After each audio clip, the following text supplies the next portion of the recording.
the senator, while indoctrinated, could not explain his toxicity.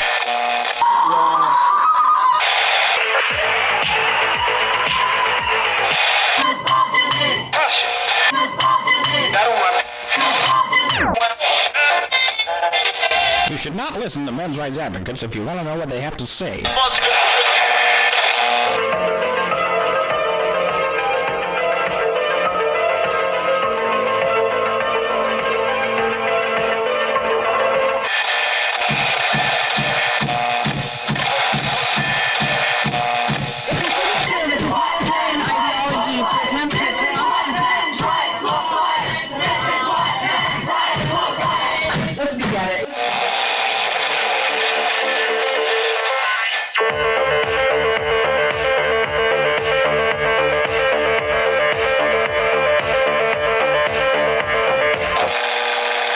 Number ZZ9 plural Z alpha. Number ZZ9.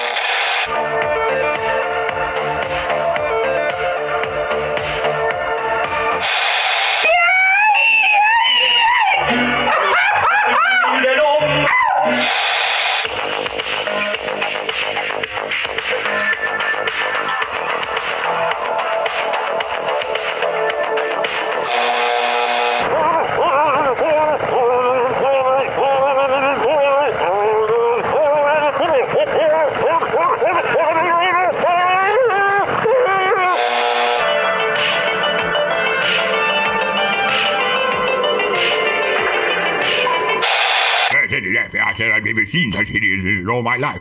Listen to all this, Yeah, couldn't agree more.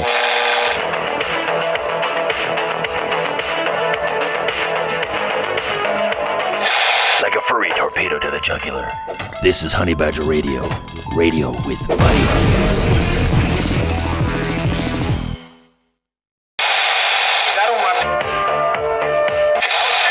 But the senator, while indoctrinated, could not explain his toxicity.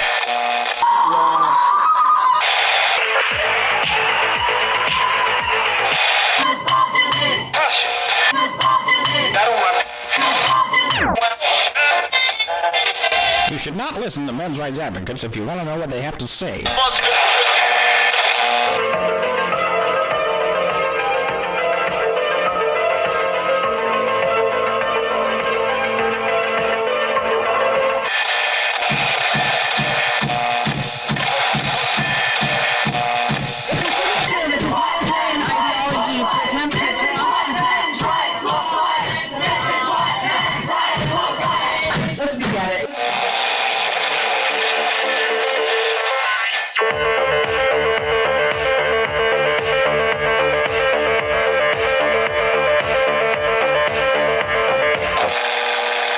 Number ZZ9 plural Z alpha.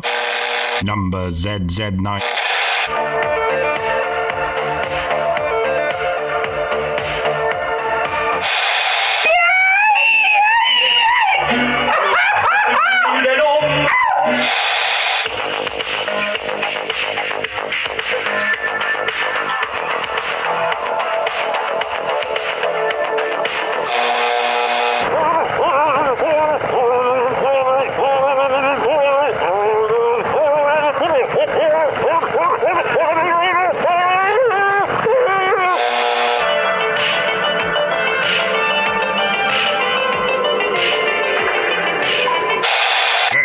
I said I've never seen such hideousness in all my life.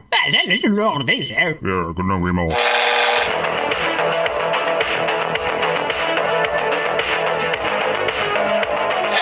Like a furry torpedo to the jugular. This is Honey Badger Radio.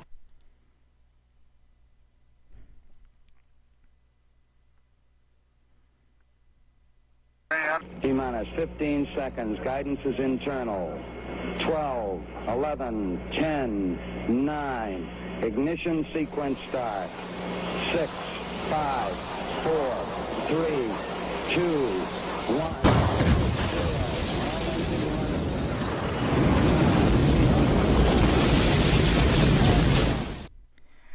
And hello, and welcome to HBR Talk 248, which I like the number because of math, just saying.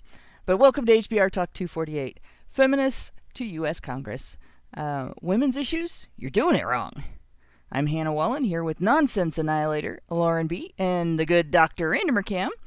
And what's the significance of 248? Is it because it's 248? Yeah, 2 times 4 is 8.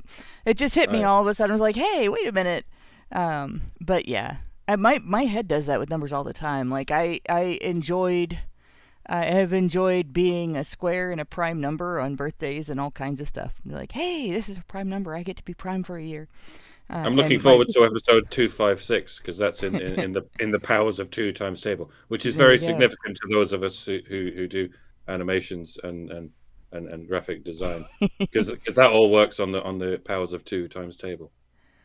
Yes, it does. And I, for some reason, let me try this again. Not getting... There we go. Not getting my picture in correctly. There we go.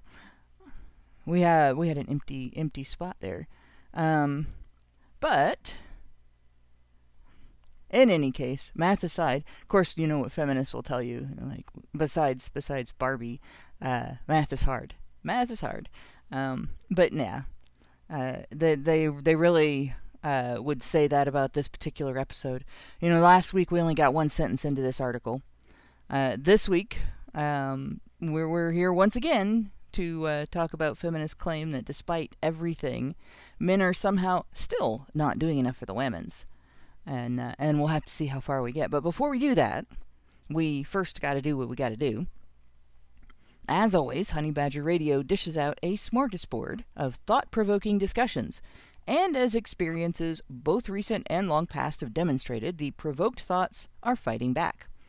They've made it clear to us that for people like us, relying on third-party payment platforms like Patreon to fund our work is treading on thin ice, or building our house in the path of a rapidly growing wildfire. In light of this, we strongly encourage our supporters to switch at least their support for us to feedthebadger.com, the most stable way to help us out. And if you want to tip us directly instead of relying on any social media platform's tip jar, the link for that is feedthebadger.com/justthetip. As always, the same risk applies to our social media platforms, which is why you should further provoke the thought police by tracking our thought-provoking discussions on honeybadgerbrigade.com, where you can find your way to all of our content, as well as a link to feedthebadger.com in a drop-down menu at the top of the page. And yeah, like I said, last week we didn't even get a full sentence in before the rants started. The letter really is that bad. Like, guys, this thing is just what I call it in our chat, a solid stack of bullshit. A gish gallop of regressive boundary issues and false framing. Like, how far will we get this week? It's just anyone's guess. But are you ready to dig into this solid stack of bullshit? Oh my gosh. I'm not into corporophilia. I'm sorry. It's so bad. It's just like every phrase and word they had to stick in some sort of false framing, passive aggressive, angry woman. We are just so, in trouble, kind of, and our beliefs are legitimate and everything we want is right and you're wrong. Yeah, they're throwing it all at the wall. They just want to see what shit sticks. Mm-hmm. Yeah, we got to including abortion, contraception, and boom. Like, it's one of our toughest issues though with women, because like it is such a hot button with feminists to just even talk about, hey, you have all these options. You're responsible for selecting among them carefully to the best benefit of yourself and your partner. And the minute you put that responsibility on them, they're like, they turn into a psycho hose beast. You can't tell me that. I'm not responsible for this. It's not my fault if I screw around like a $3 prostitute and get pregnant, and then I want an abortion, and we get sexually transmitted diseases from my 57 partners, and blah blah blah. That's his fault. It's all his fault. Yeah. Yep. So we never got to the end of the sentence. And gender we got affirming as far as care. and. And gender affirming care. Like, that's a feminist issue now? Because I think they do that to both sexes. I think they do that to men that are transitioning and to women that are transitioning. And when men are transitioning, they get treated like they're predators for transitioning. And when women transition, they're transitioning to the male sex. Not that many women do it. It's mostly autistic teenage girls or autistic like 11-year-old girls who do it. In terms of adults, it's largely male to female, as it has been since the inception of this kind of surgery or whatever it is. Procedure. When I talked about this before, I feel like we're still in the dark ages of care for people with gender dysphoria. And it's very much like when they used to just with a literal ice pick lobotomize people who had behavioral issues and pack depressed or bipolar people in ice to treat their outbursts or episodes. And the more that you look into this, the more you realize politics has kept this area of treatment from progressing. They've settled on, well, this one thing we figured out that we can do, so we're not going to look into any other forms of treatment that might be less intrusive and more effective. And that's dangerous. Like, what if they did that when we were still using leeches to treat, every kind of ailment that you had, every kind of cold, every kind of fever, and not just instances where you've had some sort of an injury that causes blood to pool in certain areas of your body. Like, they do use leeches for that. Like, there is a use for leeches, but it's not blanket. And in terms of transitioning, there is a use for gender affirming care when you have somebody who is intersex, who feels more like one sex than the other, or whose genitalia is formed in such a way that it's dysfunctional or harmful to them, and they need to have surgery and hormones to settle themselves. Although it isn't necessarily beneficial to everybody else. I guess that would be the one area in which it would be healthy to tell an intersex person that they're simply non-binary, because they kind of literally are. Yeah.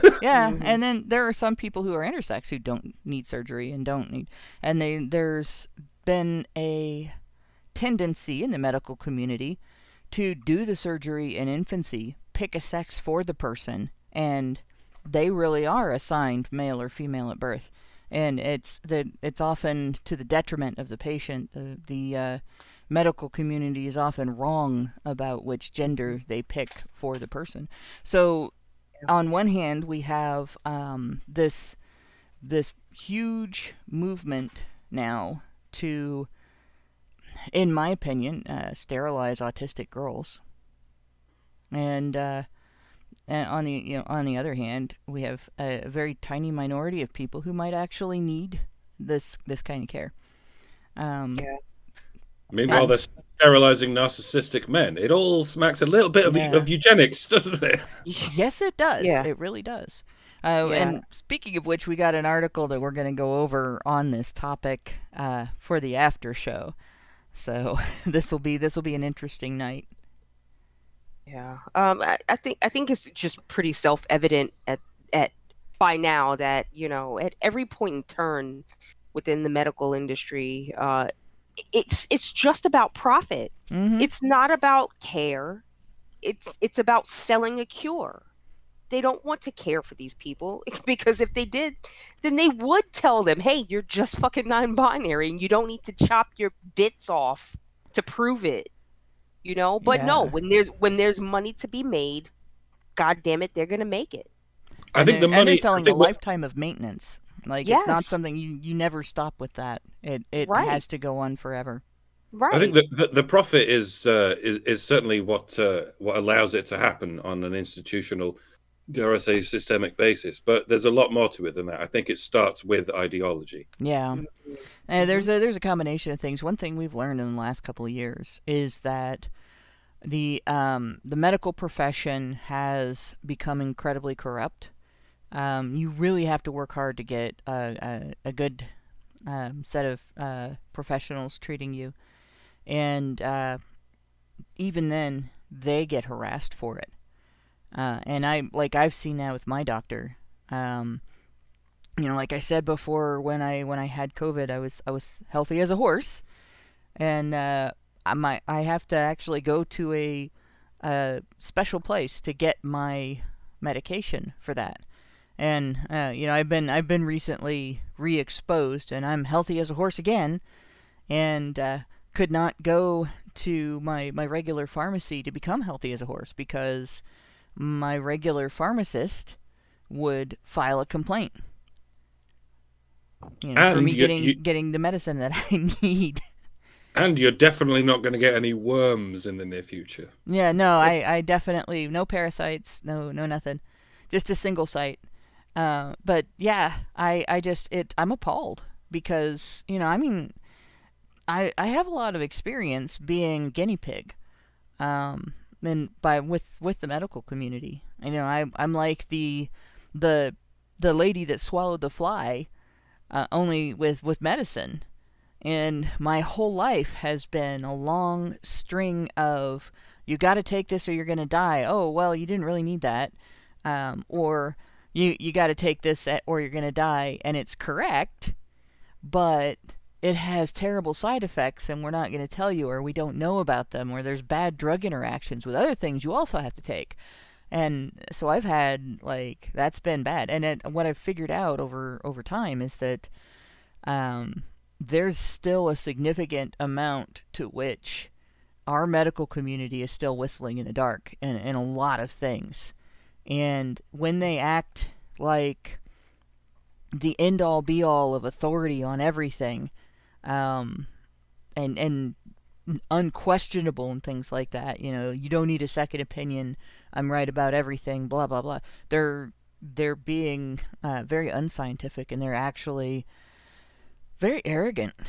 And it took me a long time to find a doctor after my doctor that I grew up with retired. It took me a long time to find another doctor that didn't do that was like, he reads all the latest research and analyzes it and figures out, well, this is bull, and that's not, and we're going to go with that, and everything, and he's been really good. But for the longest time, I had a doctor that, you sneeze, they throw antibiotics at you, and you might go in for 50 other tests too, just to make sure, and that was rough. But yeah, this is, they don't seem to have any compunctions about giving bad advice and then going, oh, our bad, and it's just damaging. I like to think that whole poem about the woman who swallowed a fly was actually a clever metaphor for the drugs that doctors give you. Maybe a woman came into the hospital having eaten some Spanish fly. There you go. And then the doctors go through various medications until they get to a horse, which, as we know, is a metaphor for heroin. So eventually they just give her heroin, and she died, of course. Of course. But yeah, that's my part of my reason for when I look at this. On one hand, yes, people who go through gender dysphoria, people who are trans, people who experience all of the issues that go with being trans, and trying to fit into society with this disorder or with this difference about them.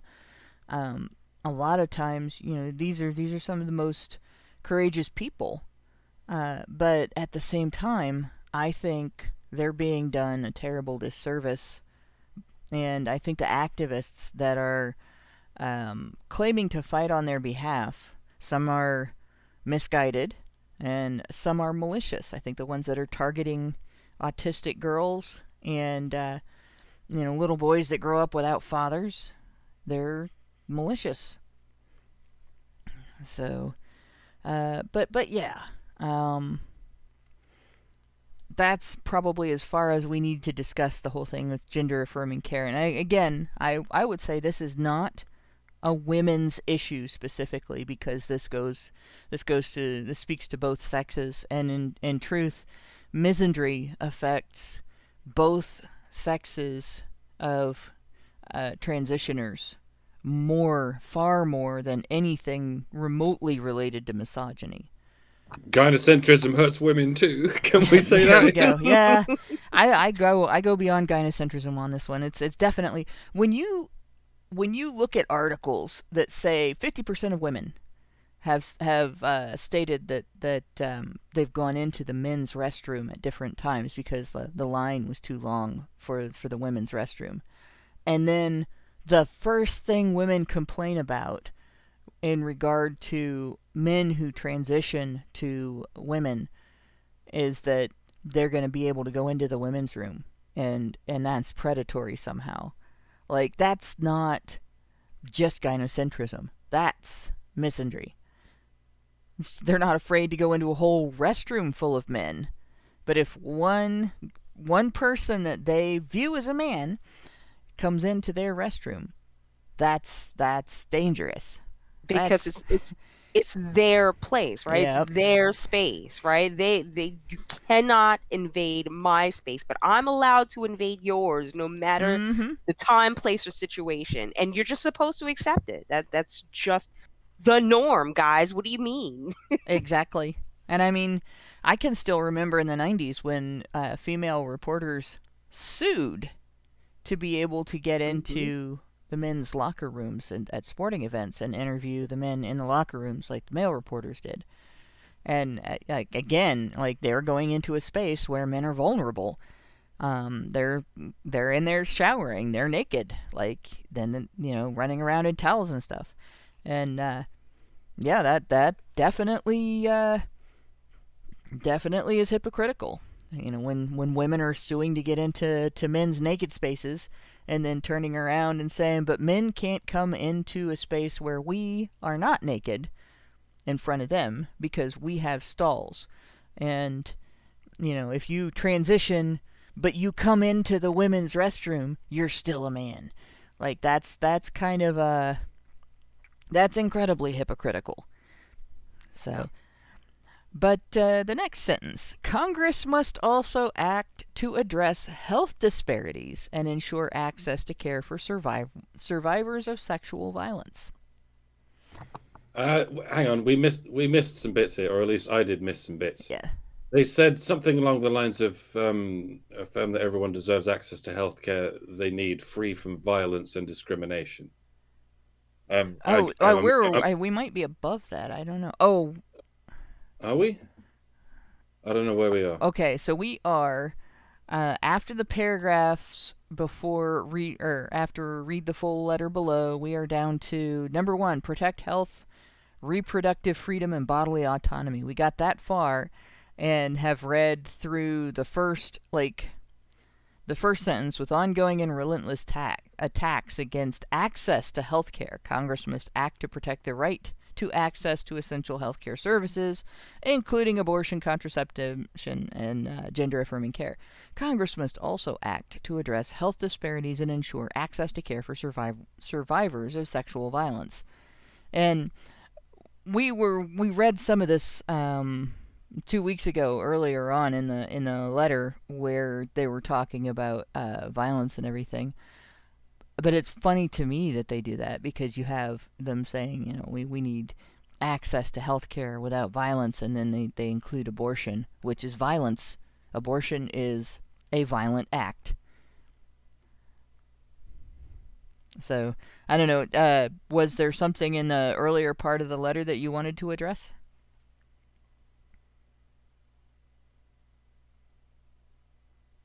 Did I lose you? Mike? Oh, sorry, yeah, I was muted. So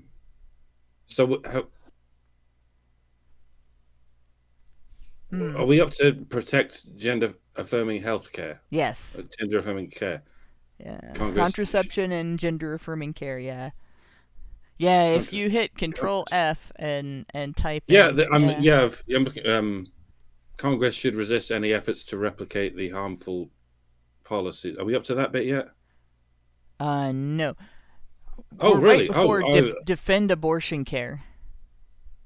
Oh, good. I thought we did that 2 weeks ago. The Dobbs decision. We didn't. We got through that first sentence, and like both Allison and I went off, and it was just like, what the, because one of the things we were talking about was, women have all these care services, these reproductive health services.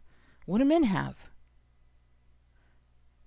Yeah, I swear we did this 2 weeks ago. Yeah. All right. Well, we can go on because I'll point out real briefly here when they talk about survivors of sexual violence. This kind of pisses me off a lot too, because male survivors of sexual violence, especially female perpetrated sexual violence, have been treated as like the illegitimate kids of the sexual violence care survivor care industry. Like you can't talk about the needs of male survivors of female sexual violence perpetrators without getting blasted or without having it just transferred back over to women. Like you start talking about it on any kind of social media, feminists rush in to redirect the conversation to how men are violent and women are victims. Like they cannot even acknowledge what happens when it's the woman who is violent and the man who is a victim. And even if they do, even if they acknowledge that in maybe this instance or that instance that happens, then they'll turn around and blame the man. He's full of toxic masculinity, and the reason that he doesn't get help is because he doesn't try. They won't talk about the fact that it's hard for a man to walk into a healthcare facility and seek treatment for injuries from a sexual assault by a woman. That he's going to have to worry that when he walks in there, he's going to receive not only less compassion, but possibly disdain.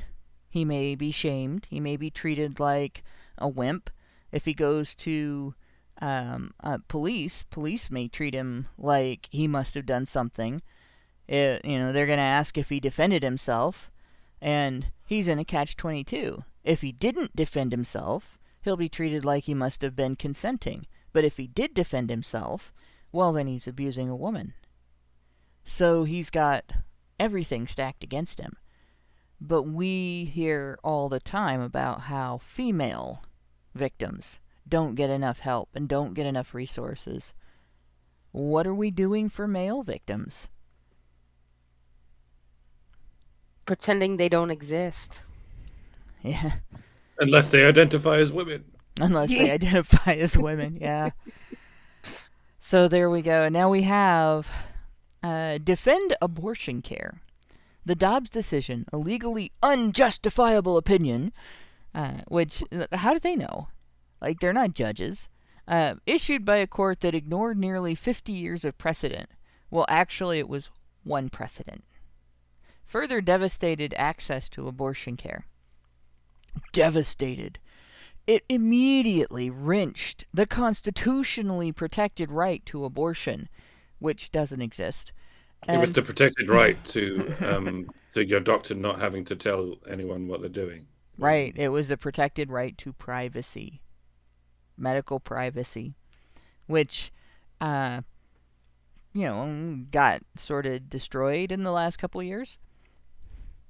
And threatened the right to full bodily autonomy from millions of people, jeopardizing their health, safety, and financial security in the process.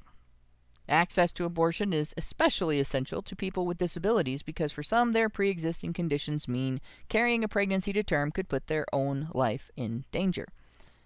See, so Hannah, you were wrong. Not only are they the judge, they want to be the jury and the executioner as well. Yeah. And this last bit is interesting to me because, like, okay, if, and this has never happened to me, but if it did, I know how I would handle it. If my doctor said, you can't have any more babies, you'll die, I would say, okay, when are we scheduling the hysterectomy? That would be it. You know, like, I would get all the plumbing, all the works would be gone. Can't have a baby if you have no eggs and no uterus. Like, that makes it very easy to avoid getting pregnant. You know, and that would be that, right? So I hear all the time from feminists, oh, you can't do that. You can't have a hysterectomy if you're young. They won't let you. They won't let you. My answer to that is really simple. That's age discrimination. Sue the fuck out of them. Mm-hmm. You wanna have a hysterectomy, and your doctor, because you're gonna die if you get pregnant, and your doctor says, well, you're too young. You might change your mind. Like, you just said I was gonna die. Why would I change my mind? Right.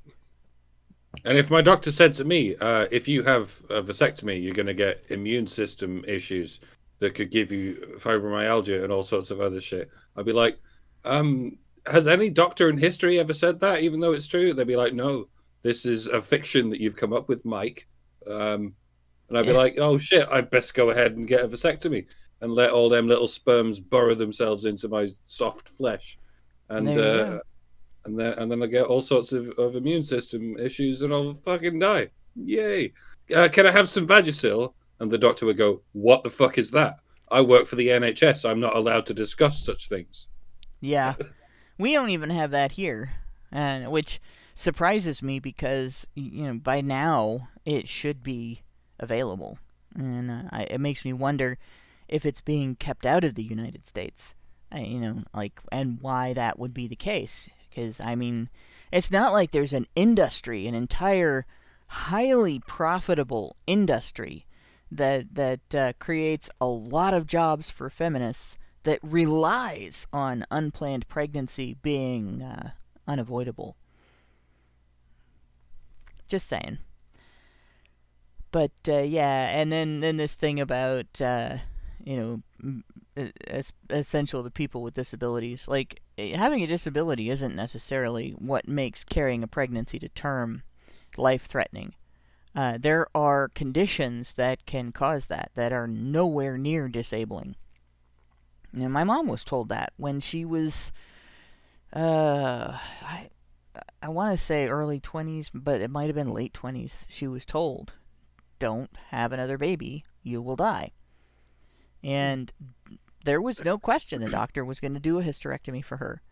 So I don't know what changed in the last 30 years, 40 years, 50 years, that 50 years, that all of a sudden they're not doing hysterectomies for young women anymore, if they want them. Like, that seems sus, if you ask me.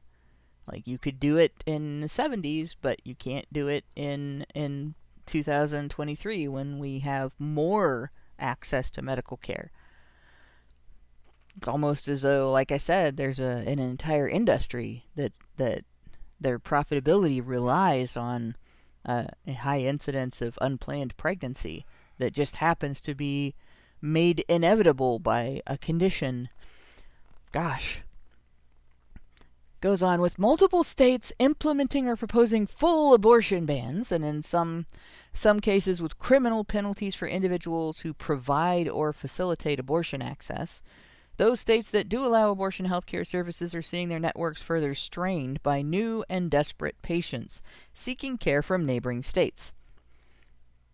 So, this is an interesting one, because what they've said in this little gish gallop here is that abortion is being taken away from women who are still getting it because they can go from red states to blue states to get the abortion they want.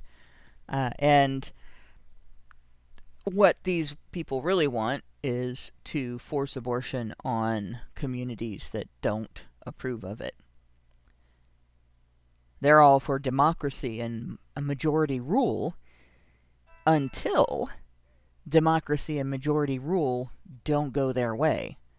So if the majority wants abortion in a state, why? Majority wants it, so therefore it has to be legalized. You have to have providers.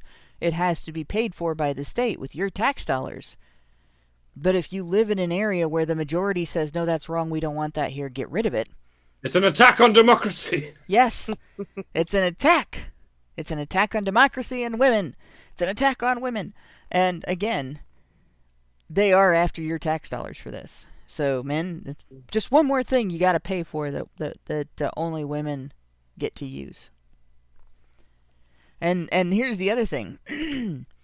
They're not criminalizing women having abortions.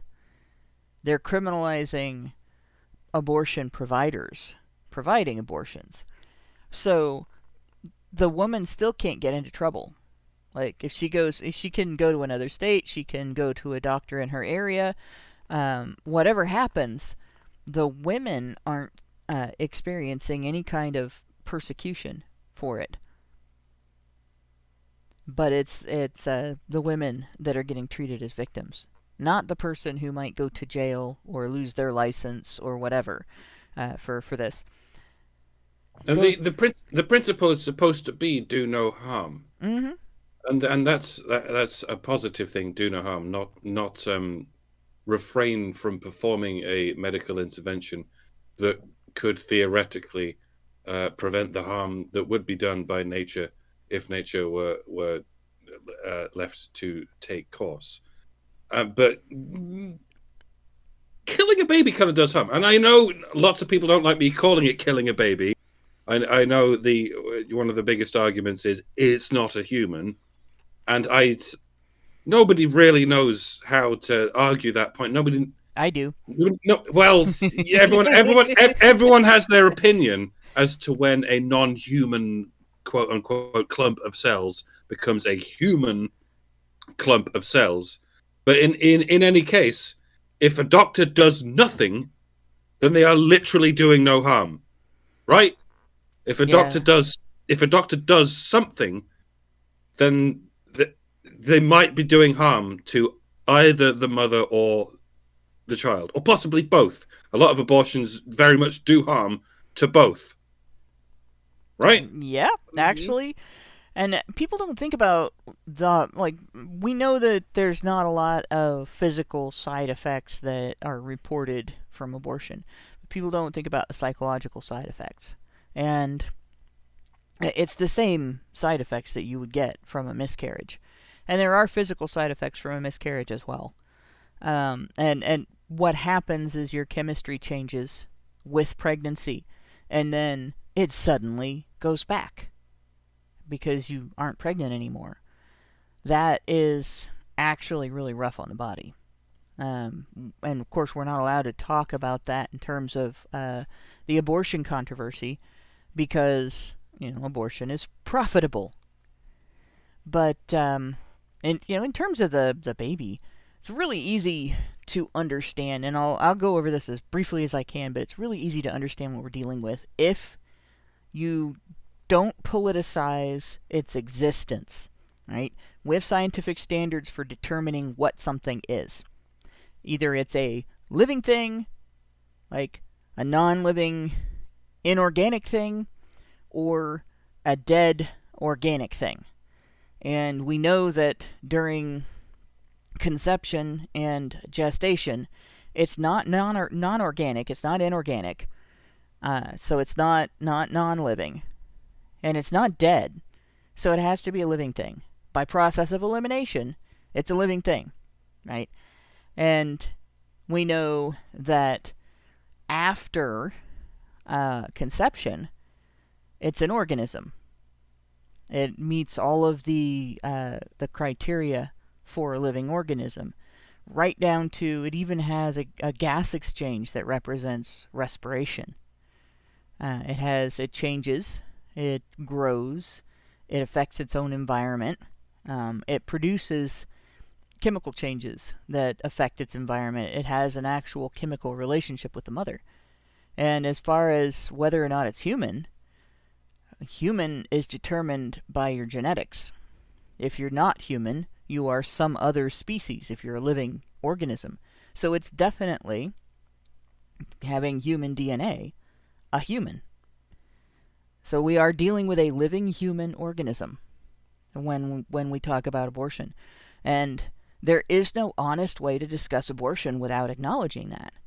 And it's one of those things that is a real detriment to the pro-abortion side of the argument, that they refuse to acknowledge that and are unable to discuss the issue of abortion from the perspective of whether or not it's ethical to terminate the life of a living human organism under circumstance X.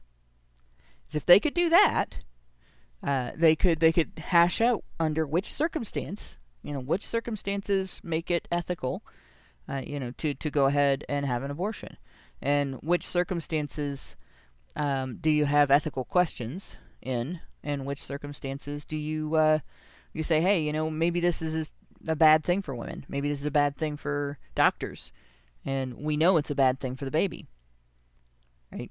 So it destroys their arguments when you talk about it in terms of denying the science. The science says this is a living human organism. Like that, there's no, there can't be any question about that. If you question that, then you question whether any organism is an organism. You question whether any life is alive. And you question whether any adult is human. Questioning anything is the process of science. I don't want to fall into this is the science thing, because that's been so abused. Can you prove to me that you're human? No, proof is not an element of science. Proof is an element of mathematics. Science does not prove things. It only predicts things. And I would argue that it does prove things. It predicts, and then it investigates, and it proves or it disproves. And in the case of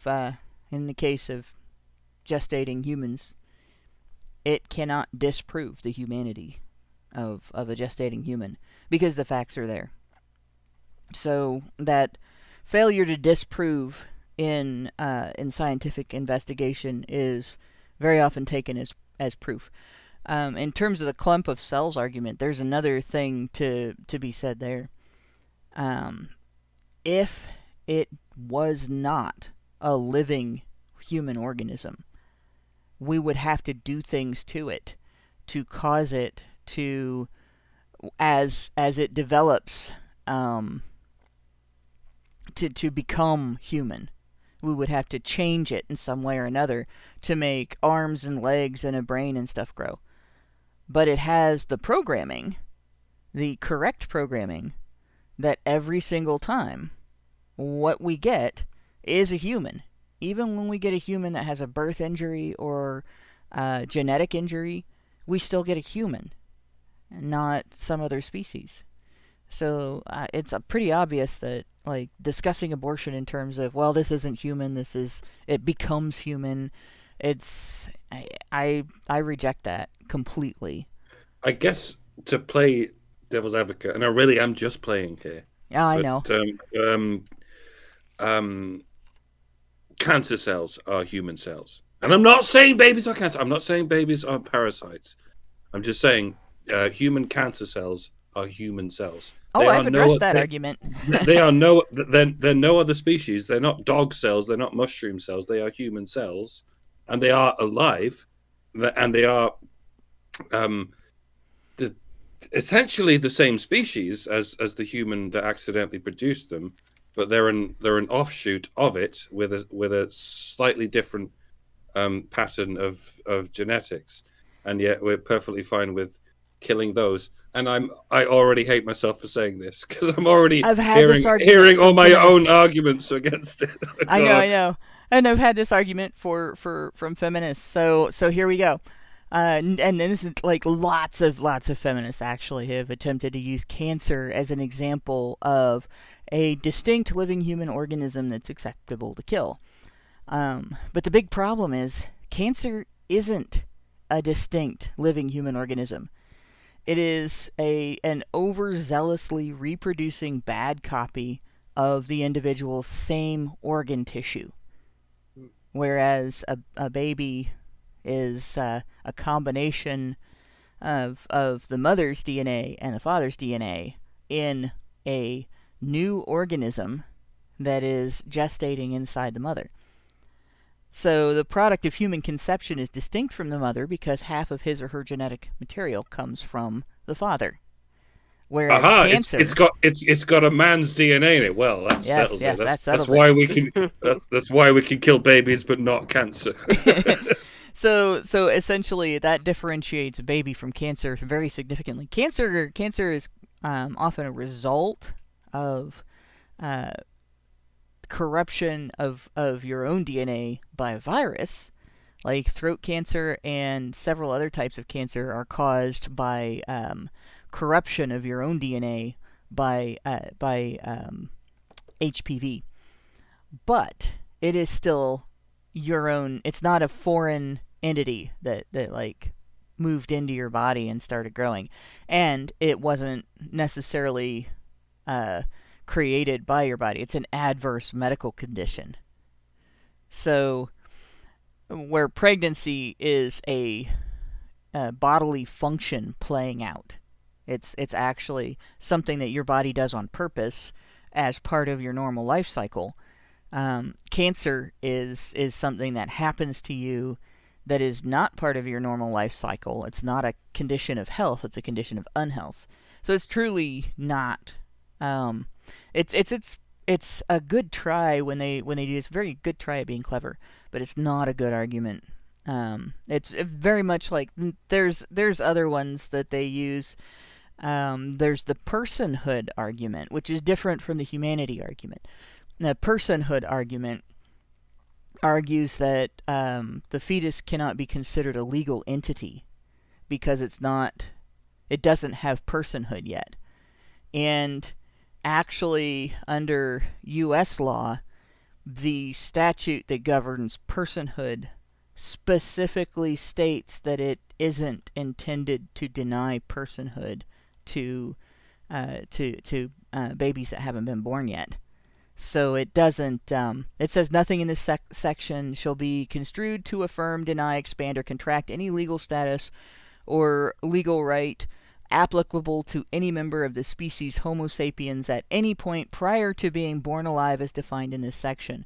Meaning that it is not going to take away the personhood of a baby that hasn't been born yet if, say, somebody murders the mother and the state wants to charge that person with 2 counts instead of 1 count because she was pregnant. And therefore, it can't be used to justify abortion. So I have all kinds of arguments like that. And I'm going to promote the blog that I no longer use. But if you look up breakingtheglasses.blogspot.com, you can see all of my arguments on the topic of abortion. It's a long blog post, and it makes my point in regard to it being a living human organism. It discusses the I can't think of the name of the argument. Oh, the violinist argument. It's a beautiful argument, the violinist argument, but it's still wrong. And then it also discusses some other aspects of the controversy. And there you go. I also have some links to some other articles there. But when it comes to abortion, I don't recommend arguing with me about it. Because I'll cut you off on every angle. I've been doing this since 1985. When I was in 7th grade year, 1985. 1986 was the year I had I had pig shit thrown in my face by a feminist for protesting in favor of a woman's right to know the name of her doctor when she has an abortion, so that she is able to hold him accountable or her accountable if the doctor engages in any malpractice and causes an injury. Like, feminists didn't like the idea that an abortionist might have the same malpractice liability as an obstetrician who delivers a live baby. That should tell you everything. So it goes on. Let's see. Many fear criminalization for their abortion or pregnancy loss due to a lack of healthcare data privacy on their phones or devices. Additionally, transportation challenges for patients needing to reach out-of-state or distant providers, inconsistencies around available equipment and services, such as those necessary to treat people with disabilities, and fear around potential criminal penalties is putting individuals, families, and communities at risk. That was a mouthful of claims there. So we'll start with fearing criminalization. Statutes outlawing abortion have never criminalized the woman that seeks the abortion. Even before Roe, it wasn't illegal for a woman to seek an abortion. A woman didn't go to jail for seeking an abortion. A doctor would go to jail for performing one, or an individual who wasn't a doctor would go to jail for performing one. And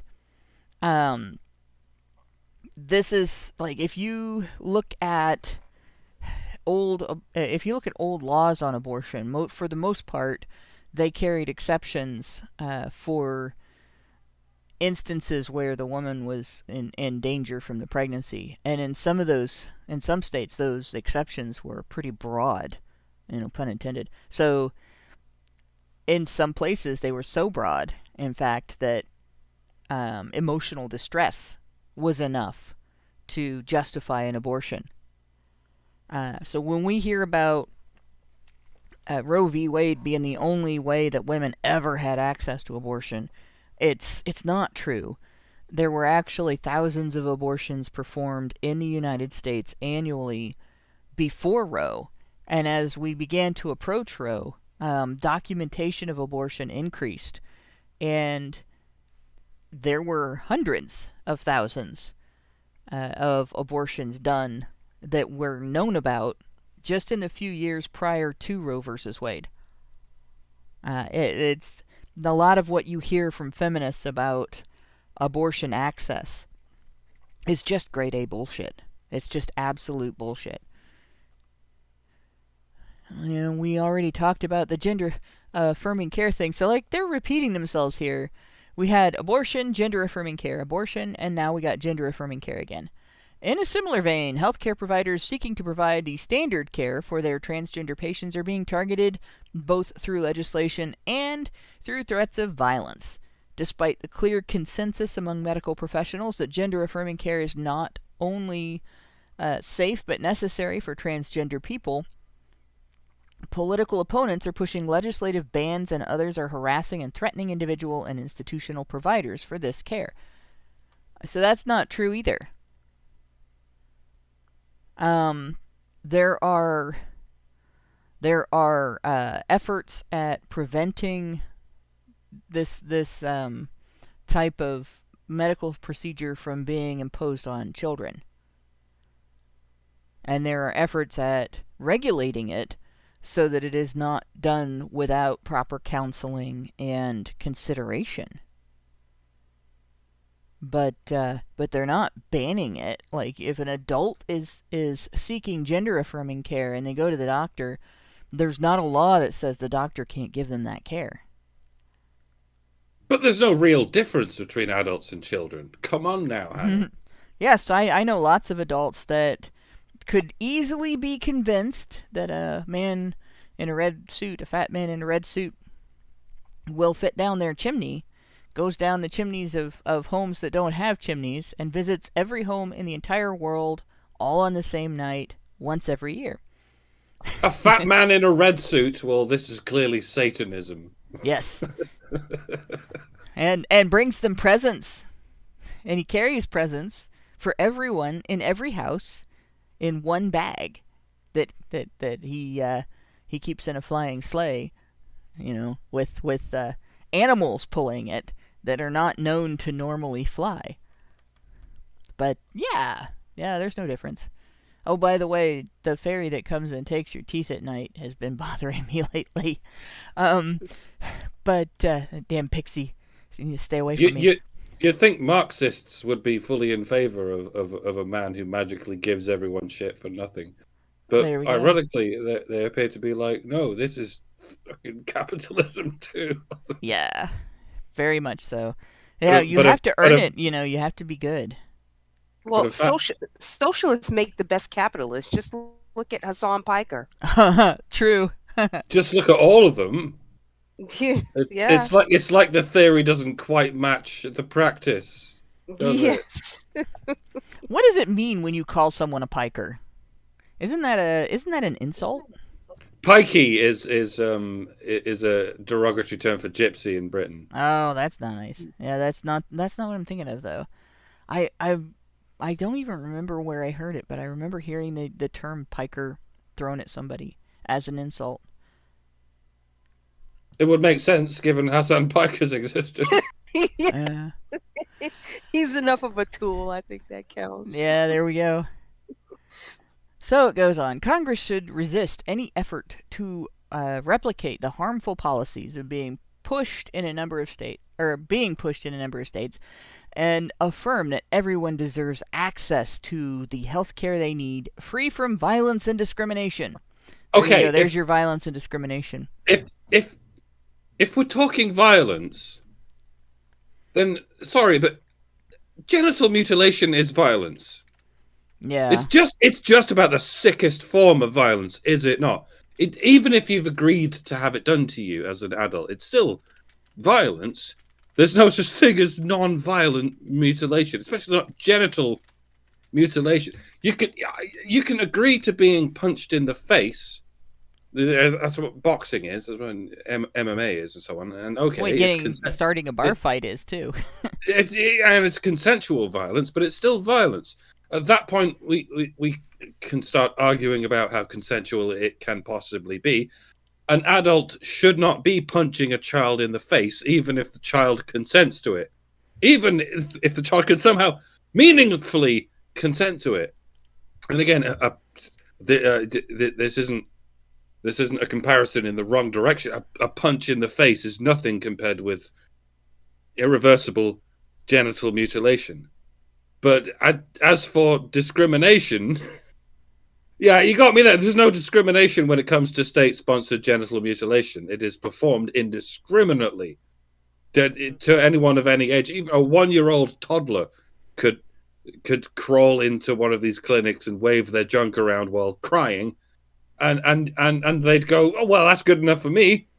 He obviously wants that thing butterflied with a bread knife and pulled inside out and sewn together with a bootlace. Come to think of it, never mind 1 year old. Let's talk about 8 days old. I think you'll know what I'm talking about. Yep.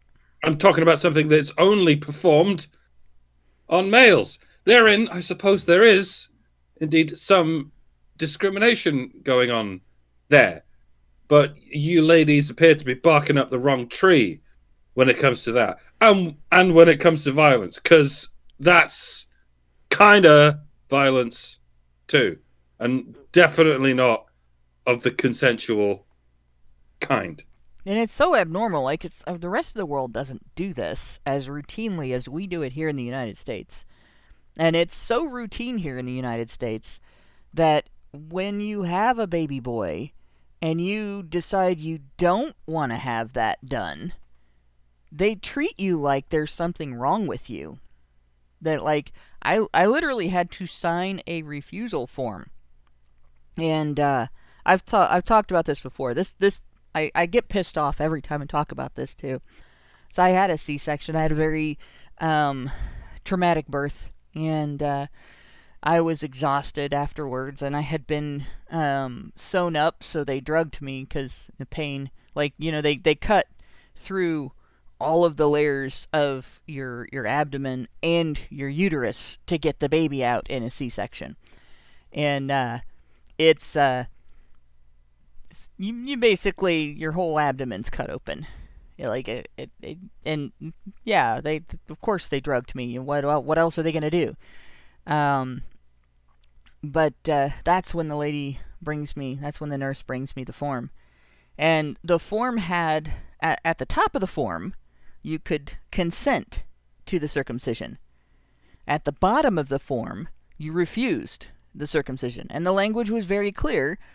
The word consent was in the line at the top. I consent to this procedure being done on my child.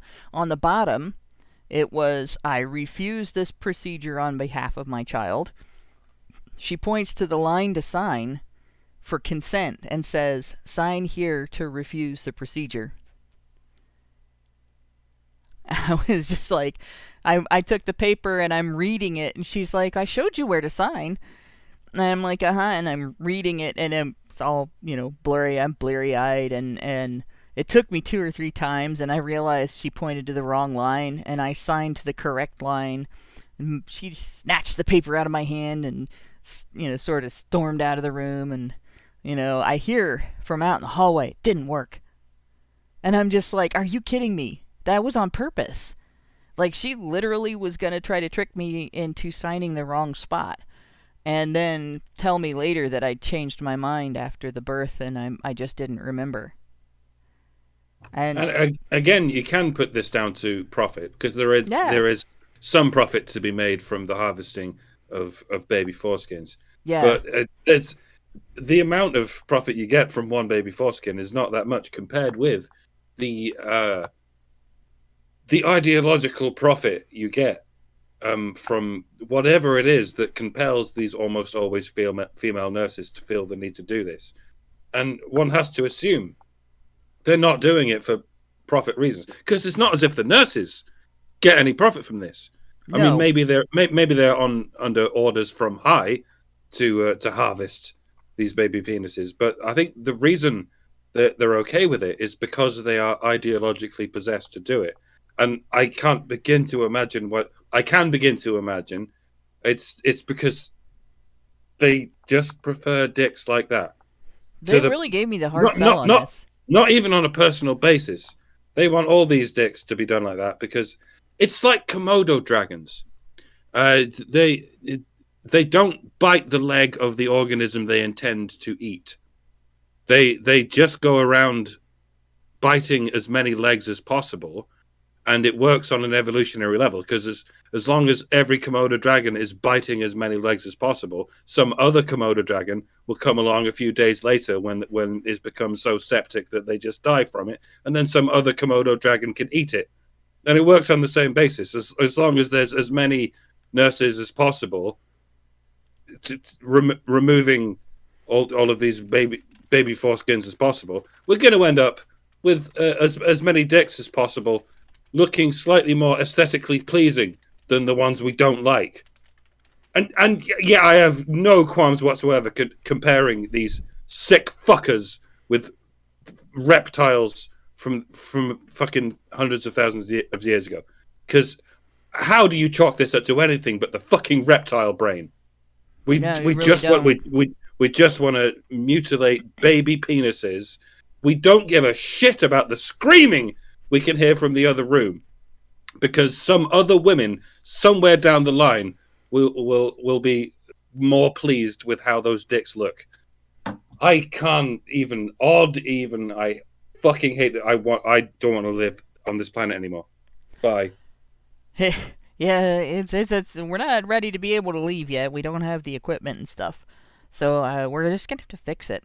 But this issue is one that really, this is another one I've been active on for a long time, and part of my reason was because of the hard sell I got when I was pregnant from both people in the medical profession and people who just knew me. Like, they basically viewed men's genitalia as being uniquely dirty. Women's genitalia is leaky, but somehow men's genitalia is supposed to be uniquely dirty, which is bullshit. It's not. but that's the way it's treated. And there's nothing you can say to me that's going to make that not misandric. Like, you just think that because of the sex of the person. It has absolutely nothing to do with the biological reality. And we don't do this to girls. In most nations, there's been a huge fight to prevent this from being done to girls. And where it is done to girls is considered very backward by the rest of the world.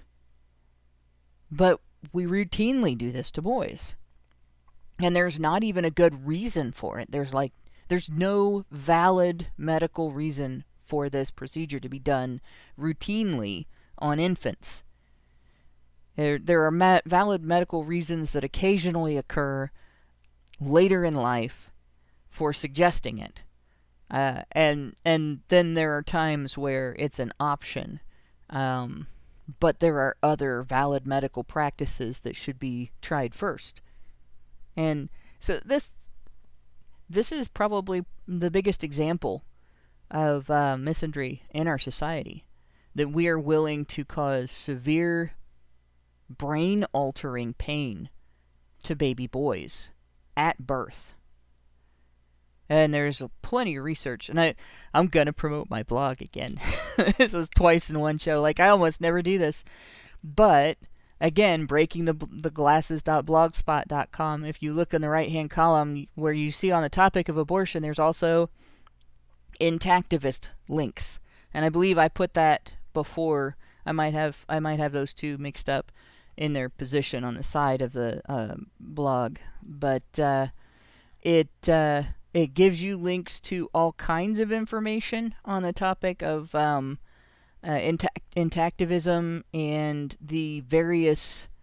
It's right above on the topic of abortion, and it goes into not just the issues, the health issues regarding circumcision. It goes into the ethical issues. It goes into the harm done. It goes. I've got links on the anatomy and function of the foreskin, the history, some of the more extreme types. Like, I will caution people: do not click on the links related to subincision unless you have a strong stomach. And other forms of genital mutilation as well, because like some of the stuff that gets done in Africa is I just would not have believed it if somebody had just in conversation said, "Hey, do you know there's places where this gets done to men routinely?" Like, what? And there's also myth busting, and then at the bottom, I have links to information on Jewish intactivism, and Jewish ethical discussions on intactivism and circumcision, intactivist resources and groups, and also some links related to on the good for the goose, good for the gander concept. Not that I support female circumcision, but the same arguments are used for it, and I can show that. And there's also some comparison between the two, male genital mutilation and female genital mutilation. So that it's something that I put up specifically to address the types of arguments that people make in favor of circumcision, and it's another one of those topics I wouldn't recommend getting into an argument with me about for people, because I will flood you with information, like absolutely flood you. And I recommend flooding people with information on this, because that is one way to basically convince people, hey, this is a dumb argument. We should be done with this by now. It should be over. Circumcision should be canceled everywhere. And there's no point in even arguing about it anymore. All of the information demonstrates that it's a stupid procedure. But going on, let's see, combat mental health disparities. This is one that really, this talking point when the Women's March did it really pissed me off. Like, really pissed me off. Additionally, Congress must do more to address, it's maternal health disparities, sorry. I completely misread that every time I've gone through this article. Dyslexia is fun. What did you think you said? Mental health. Ah. And I turned maternal into mental health repeatedly, which we should talk about because feminists do treat mental health issues as a sexist thing as well, but it's really men who get denied treatment and denied legitimate treatment. And it's two different things. Like, men are not targeted for treatment in terms of like, well, you're going through something, well, we'll help you. That's not how men are targeted for treatment. They're targeted for treatment in terms of, oh, you're going through something, there must be something wrong with you, we'll correct you. And it's a totally different approach than women get. And it really does piss me off. Everything pisses me off, though, so. But yeah, they're not talking about mental health. They're going to go on to talk about, guess what? BIPOC community. Oh my God. So, additionally, Congress must do more to address maternal health disparities that have persisted for too long that disproportionately impact the acronym that sounds like a disease. Really. And was treated like a disease by the people doing this. You gotta get a vaccine to prevent BIPOCs. Is that it? So you don't get little blisters. I guess I don't know.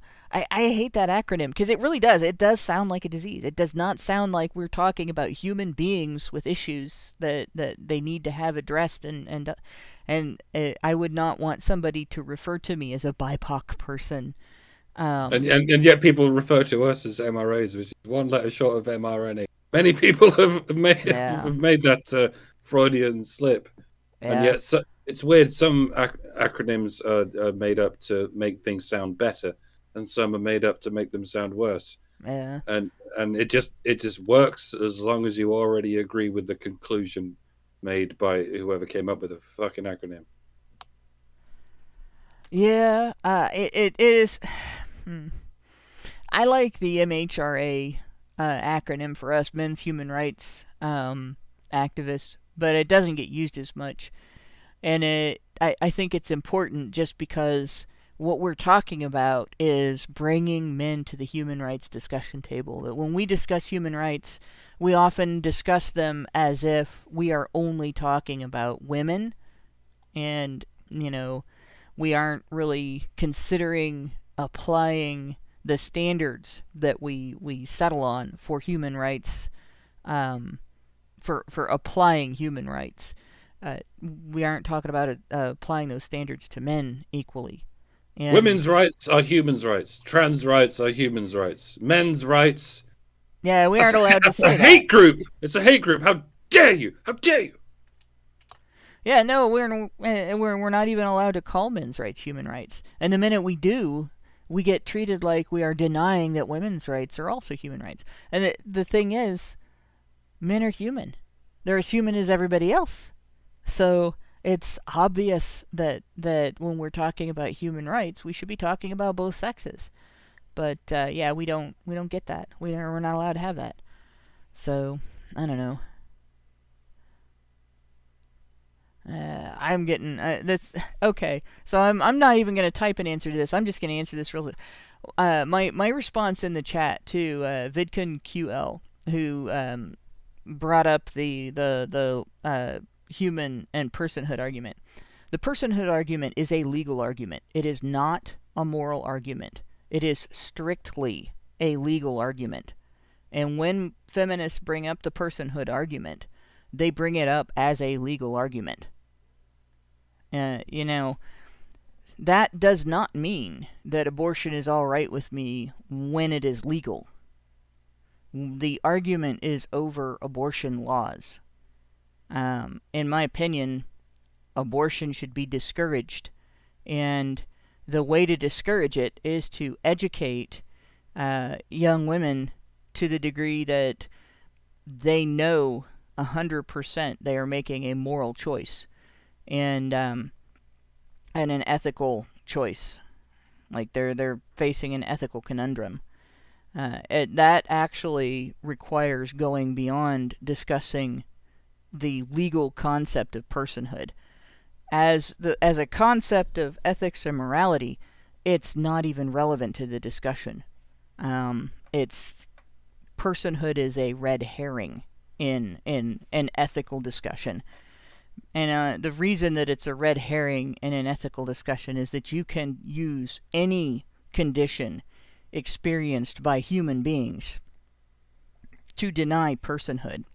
That has been done in the past. I don't quite understand what the difference is between a person and a human, given that person is a human word.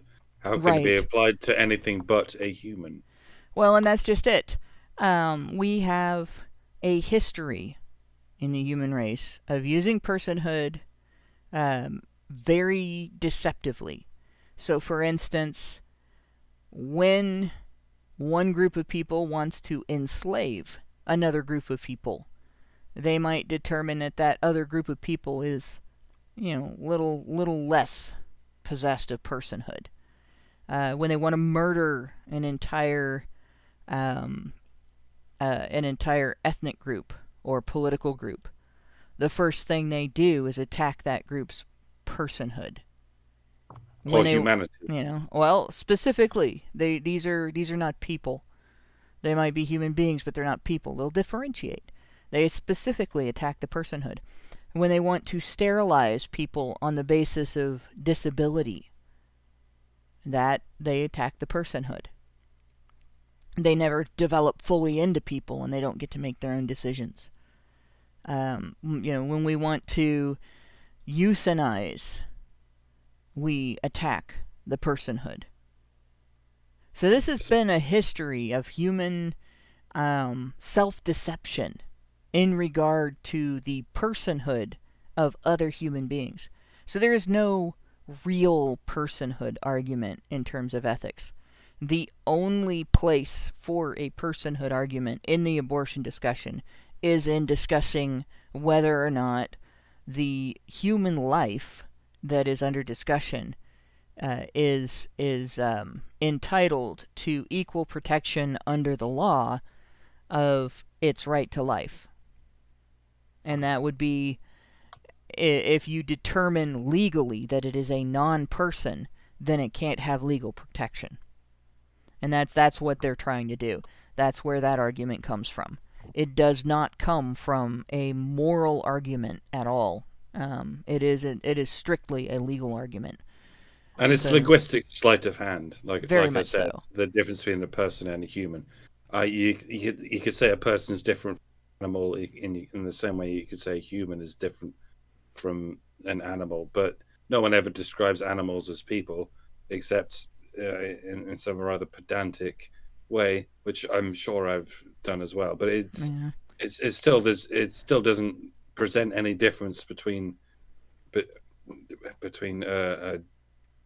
uterinal human and a post-uterinal human any more than it would between a uterinal animal and a post-uterinal animal. But anyway, on the subject of personhood and humanity, could you go ahead and complete the sentence? Yes, definitely.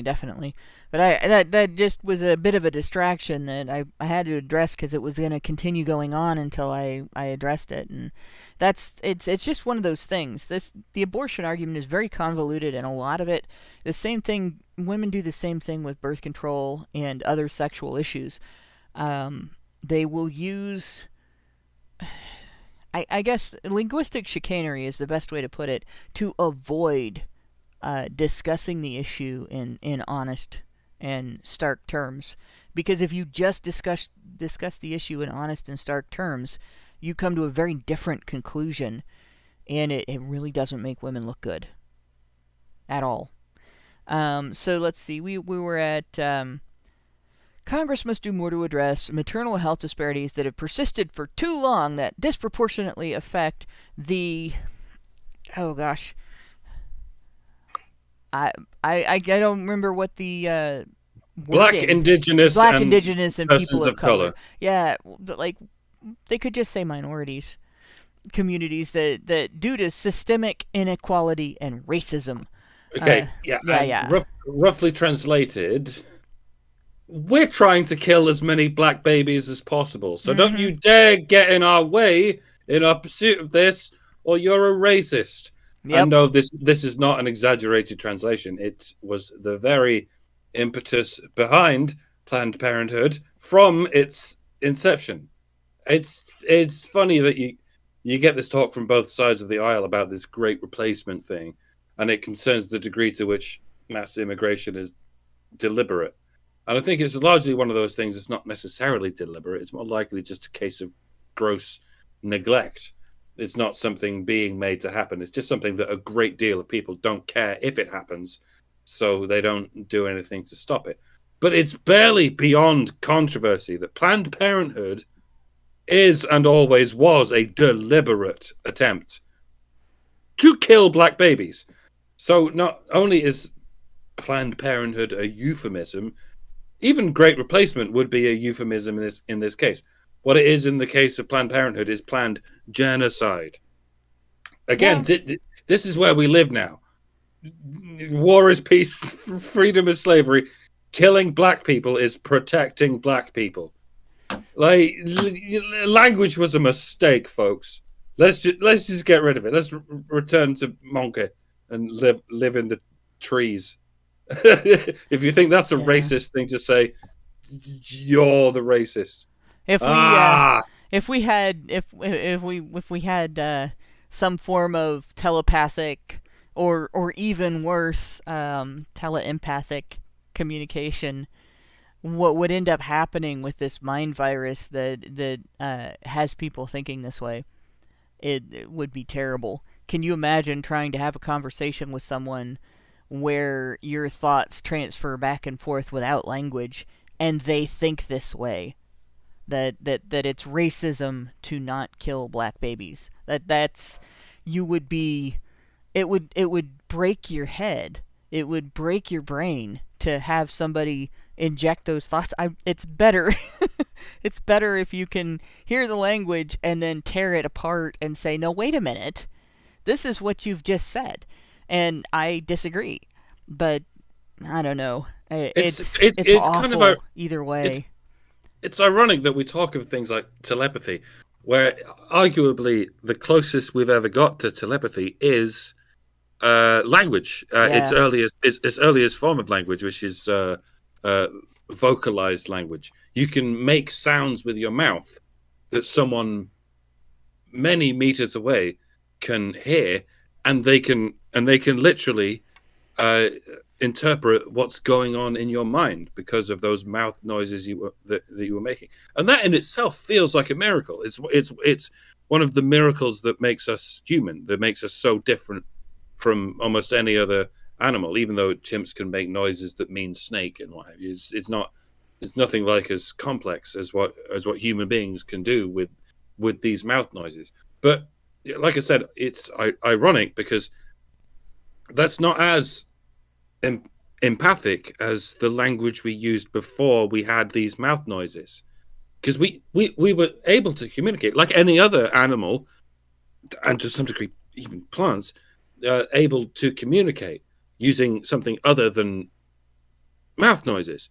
We're able to communicate with touch, with eye contact, or smell too, with smell and pheromones and chemicals in the case of plants, and like you were just saying, in many ways, these were forms of communication that were much less corruptible than the mouth noises we use, because there's not many ways of misinterpreting pheromones.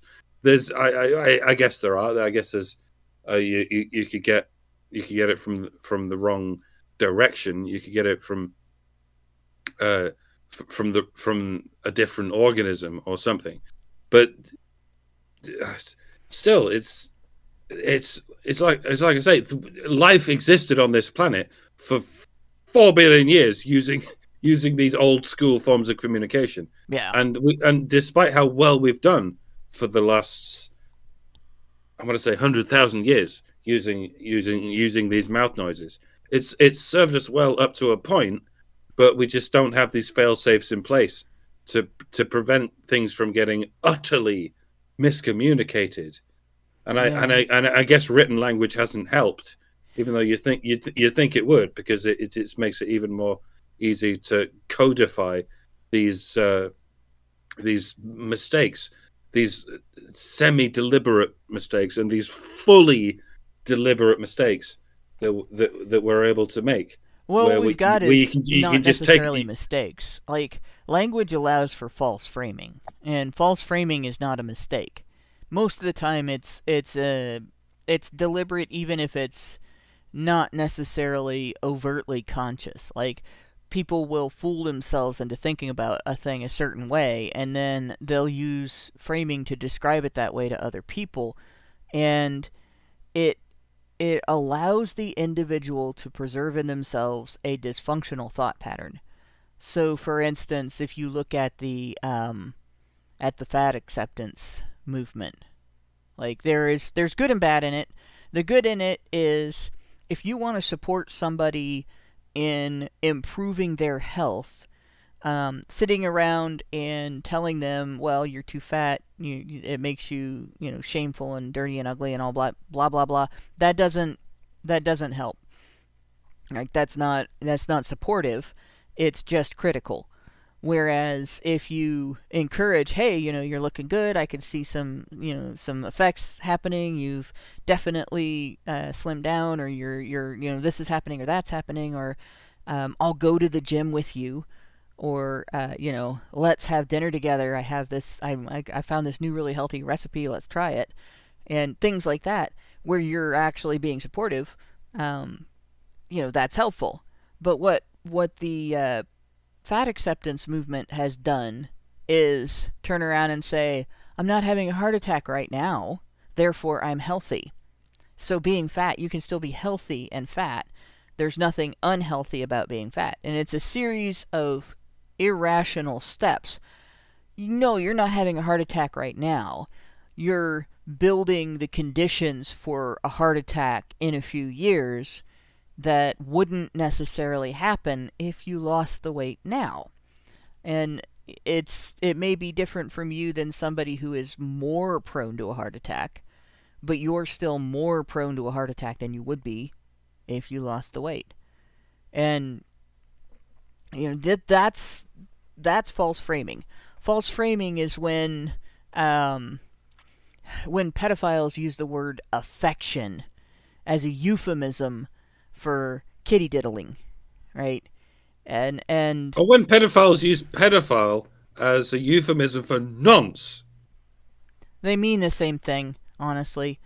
That term didn't really exist in the U.S. It's more clinical to refer to them as pedophiles, I guess. Yeah, like I've said before, it means lover of children, which is a euphemism, even though it's in fucking Greek. It's the kiddie fuckers, for God's sake. Right. When they do people that, are already complaining that they're now calling themselves maps, which is some kind of euphemism. No, it's even pedophile is a euphemism. I don't think it is. I think maybe there's a language barrier here between English and American English, because we never had the term nonce. It was just always pedophile, and that's basically, like, it's never not been something awful to say about a person, and it's never not had the stigma that it should have. Well, you should have had a word that doesn't mean child lover in some other language. That's what I'm saying. Well, pedophile is synonymous in the United States with child molester. I know, but if you came straight in with some Greek term that means child lover, then you completely skipped over anything that's not a euphemism. That's what I mean. Well, everything is a euphemism. The point being that these individuals that make these arguments falsely frame a very complex and very involved and very adult act as no different than a pat on the head in order to try to prevent people from expressing outrage over the behavior, right? So it's false framing, and it's all language. Like, if you had no language to describe that and still had to communicate it, there would be no way to communicate it in a politically correct manner, right? There would be no way to communicate it where the person you were communicating it to wouldn't want to turn around and punch you in the face. Like, there would just be no way to say that. And that's where language allows people to be deceptive. And that's basically what's happening in this whole letter. This idea, now, it's possible that in terms of prenatal care and childbirth, if you look into poor neighborhoods, and if you look into communities where in the United States there's a lack of, say, access to health insurance because individuals are working, but they're not working at jobs that provide them with insurance, and they don't make enough money to pay for insurance, but they make too much money to be eligible for government insurance, then you're looking at some changes in access to health care. Then you're looking at a situation where somebody gets pregnant, they're in trouble, although pregnancy does make you eligible for Medicaid. But in reality, what they're talking about here is strictly abortion and amenities to facilitate abortion. So it goes on, and you're right, it is all about Planned Parenthood. These disparities have only been exacerbated by the attacks on abortion access against transgender patients. We need our lawmakers to take action by making critical investments. So there we go. When they say critical investments, here's what that translates into. This is a language thing again. Men, you have to pay for women to go stay someplace to get an abortion. That's what they're saying. Critical investments that would reduce health inequalities or inequities, such as funding for housing, transportation, and nutrition. And that's your tax dollars to pay to feed, house, and transport women seeking abortion. Our communities also need a greater investment in targeted funding for community-based models of care, socialized medicine, that will help provide access to healthcare services and close existing health disparities. But of course, they only mean for women. If you want somebody to pay for your health care, then you're just being entitled. I wonder if men's rights advocates will ever write a letter to Congress along these lines, and if it will ever get an article devoted to it saying, "Look how amazing this letter is." Like, no matter how reasonable that letter might be, I wonder. Never gonna get. You know what I mean? I wonder who would draft such a letter. Yeah, no, us. I guess. Yeah, it would have to be people like us. And of course, what we would talk about, it would have to be almost the opposite. You're spending every dollar that men make on things that men don't benefit from and that are often to men's detriment. Stop it. End of letter. Like, stop it. So then they go on. Strengthen access to care for survivors. Which will be everyone. Literally everyone who could possibly be reading this or listening to this is a survivor of something, because everyone else is dead. Yeah, unless they mean the band.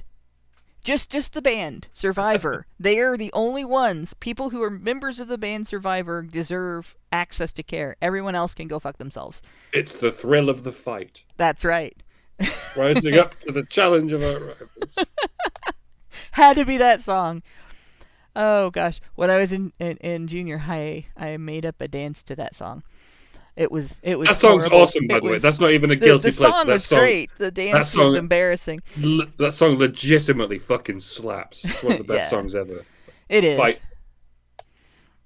It absolutely is. The Eye of the Tiger. Actually collected tiger eyes for a long time because of that song. And because they are not expensive. Wait, you mean the gemstones, right? Not yes. Literal not literal tiger eyes. Dear God, no. No. Unless, maybe pictures out of magazines or something, but that would get weird too. In the United States, sexual violence is a public health crisis.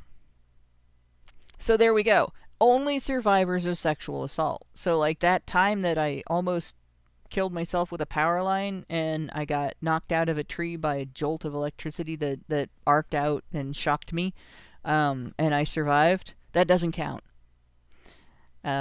Just saying. But yeah, it goes on. 1 in 10 children are currently, or will experience sexual violence before they turn 18. 1 in 10 children. I don't know where that statistic comes from. It might be accurate, it might not.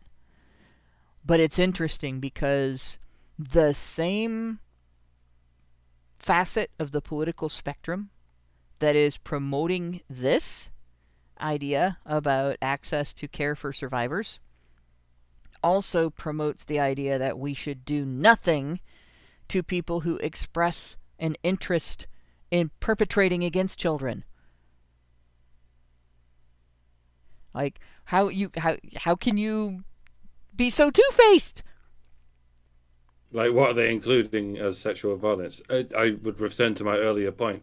Does genital mutilation, is that included in? Yeah, because it's a lot more than 1 in 10 if that's the case. Yeah, it's more than 1 in 2. 50% of males, at least. Yeah. Yep. It's bad. And then the other question we have here is, why is this a gendered issue? Because it's really not. Boys are as likely to face sexual violence as girls. And that's just sexual violence. That's leaving aside good old-fashioned physical violence. Yeah. Which they're more likely to face that. Yeah, a lot more likely. A lot. And in fact, boys are likely to experience violence because of girls, where girls complain and other boys respond with violence. And they're likely to experience violence from girls, and if they defend themselves, then they are accused of abuse. But the girl who attacks them is not. They learn that about the time they're 4 years old, 3 or 4 years old. But the feminist complaint goes on. While no race, ethnicity, tribe, gender, class, sexual orientation, religious and spiritual community, or caste identity is exempt from sexual violence. Well, thank you for making that concession. Women, especially those living at the intersection of other marginalized identity, are vulnerable to physical and sexual attacks at a higher rate, with far less access to healing resources and support. They keep doing this. Planet? This is what we encountered in that fucking Vice panel. They keep doing it. We're totally not invalidating your experiences as the Untermensch at the bottom of the progressive stack. We're just saying those experiences as men effectively don't happen as far as we're concerned. Therefore, we don't give a shit about you. I would be harping on along the lines of, why don't you just say what you really mean? But they pretty much are. They're barely even hiding it. They're just surrounded by similarly zealous sycophants who are ready and willing to go along with the lie. They know exactly what they're saying. They know exactly what they're trying not to say. They just don't have to bother elaborating on anything because no one holds them accountable. They're already in the safe zone. They've long since penetrated the boundaries of the safe zone, and they're now in its nucleus, where everyone's arguing about social media and Ukraine and the COOF and anything else, the feminists are safely bubbled up in the everlasting amniotic fluid of normalized hatred, where they can command the chaos from a safe vantage point because nobody fucking cares. Nobody except us, and we're all getting old and dying. Avenge us, listeners. Avenge us when we die. Yep, that's what we. I refuse to die. My hobby is not dying. I've told you guys that before, but this blows my mind. The statement that that women are vulnerable at a higher rate with far less access to healing resources and support. This is just, for starters, the inception of laws recognizing sexual violence as a separate and unique type of violence outside of general violence against the person have always recognized that it can be done to women, but haven't always recognized that it could be done to men. It has always been to criminalize male perpetration against female victims. That is what the law has always done. Right? There has not been a history in any society of legislative authority, whether it was kings and queens and emperors and empresses and all the various forms of feudalist societies, or democratic societies, representative societies, legislators voting on behalf of the people for legislation and having it signed by an executive leader, regardless of how it's been done. Up until the end of the 20th century, it wasn't even discussed for the law to not be gendered toward criminalizing specifically male perpetration against specifically female victims. And when male victims were recognized under the law, it was done by the courts in terms of, we are assuming that this law also applies when you do this to a boy or a man. But in general, our laws specified female victims and male perpetrators. And in the UK, rape is uniquely a male crime because the law specifies penetration with a penis of the victim. Yeah. Our governments, our various devolved governments, won't admit that people without a penis can rape, but they will say women have penises. Yeah, it's kind of an interesting change there.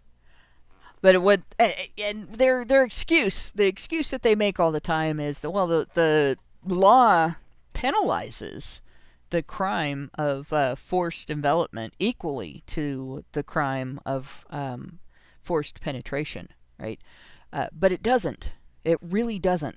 It gives the same amount of range of prison time that the judge can impose.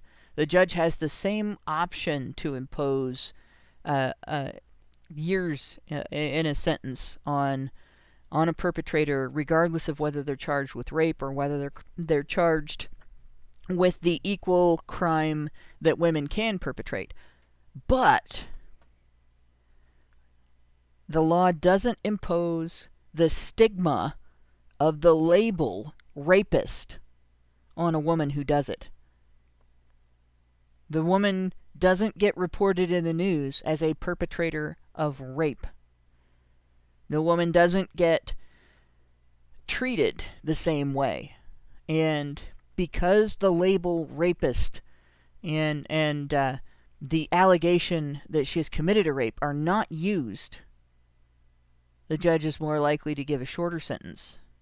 And I suppose it's just a massive coincidence that the one crime feminists are most obsessed with is the one crime with which only men can be charged. I mean, with which only people with a penis can be charged. And and that's just it. Like, they don't want women who do this to face the same stigma, and they don't want it acknowledged that women can do this. And they certainly don't want, when a woman commits a crime like this and she comes out of her however many months sentence that she gets, as opposed to years that a man would get. They don't want her to face the stigma in her neighborhood. They don't want her to have the same trouble getting a job that a man would have after being convicted of rape. They don't want the neighbors to look at her the same way that they would look at a man who was convicted of rape. Right? So that's that's incredibly prejudiced. But yeah, we get to hear all the time about how female victims are not supported. Organizations that were created during the 70s, 80s, and 90s to serve victims of sexual violence, they were created for women. Initiatives to bring awareness to the phenomenon of sexual violence, bring public awareness. They brought awareness to female victims, right? We heard it reported for years and years, falsely reported, that Mary P. Koss's research had proved that 1 in 4 women would be raped during their lifetime. The survey method that she used was ridiculous and actually inflated the statistics significantly.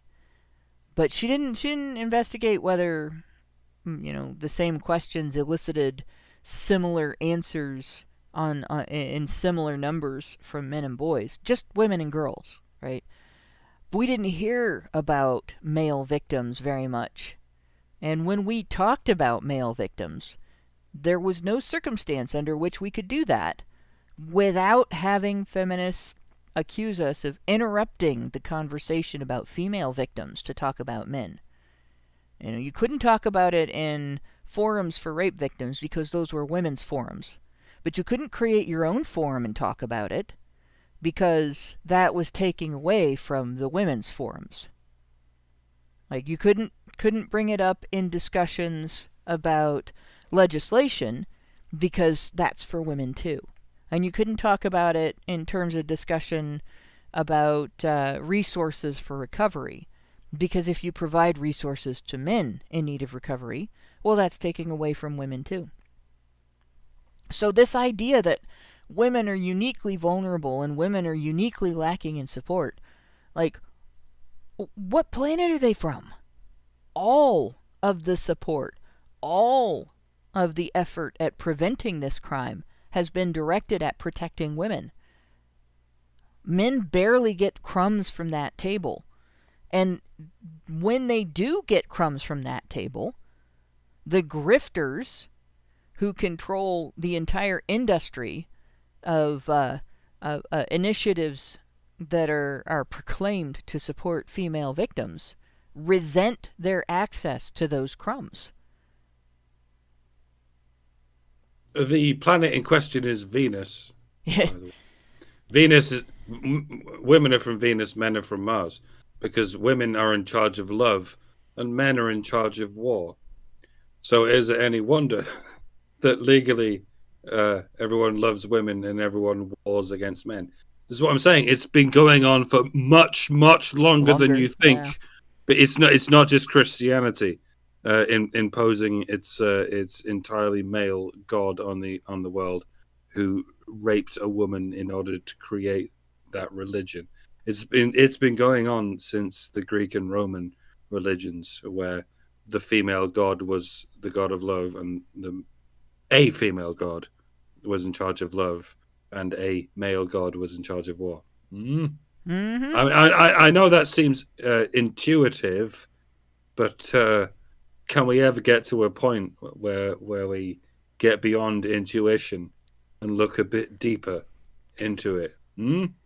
Well, maybe we can get feminists off of the Venus kick just by reminding them that it rhymes with penis. Therefore, it's obviously part of patriarchy. But yeah, I'm not from either place. I'm from Uranus. That's why I'm such an asshole. I'll finish this paragraph and then we're gonna cut it here because I got to get into the after show. The experience of any form of violence shifts the physiological body, including the systemic trauma of sexual harm. I like that. Shifts the physiological body. Like, in 2019, I had my physiological body shifted across the room and thrown into a wall. That was pretty traumatic. The experience of any form of violence. Can we be any more talking around the subject instead of discussing it? Getting hurt hurts. How about that? Survivors experience a higher risk of mental health diagnoses, diabetes, high cholesterol, high blood pressure, heart attacks, suicide attempts, eating disorders, and other stress-related illnesses. Okay, most of those affect men more. Do they not? Yes. Should we go through them? Diabetes, mostly men. High cholesterol, mostly men. High blood pressure, heart attacks. Well, mostly men. That shit appears to be killing mostly men, especially in the last couple of years. Let's not get into it. Suicide attempts. Oh, actually, no, I'll give you that. Suicide attempts. Well, yeah, suicide attempts is mostly women. Women. I'm not 100% sure that that's true. That women attempt more. Women do use self-harm to communicate anxiety more. We'll put it that way. But I don't think that all of the self-harm attempts that are labeled suicide attempts are actually suicide attempts. Yeah, that cries for help. Not that men don't do that too, but men are definitely taking the lion's share of successful suicide attempts.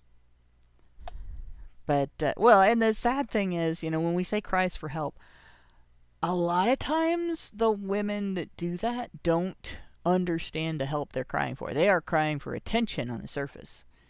They don't want to change the things about themselves that need to change in order for them to not feel like it's appropriate to injure themselves to get attention, But yeah, they do want everyone else to change. They want that attention without having to injure themselves.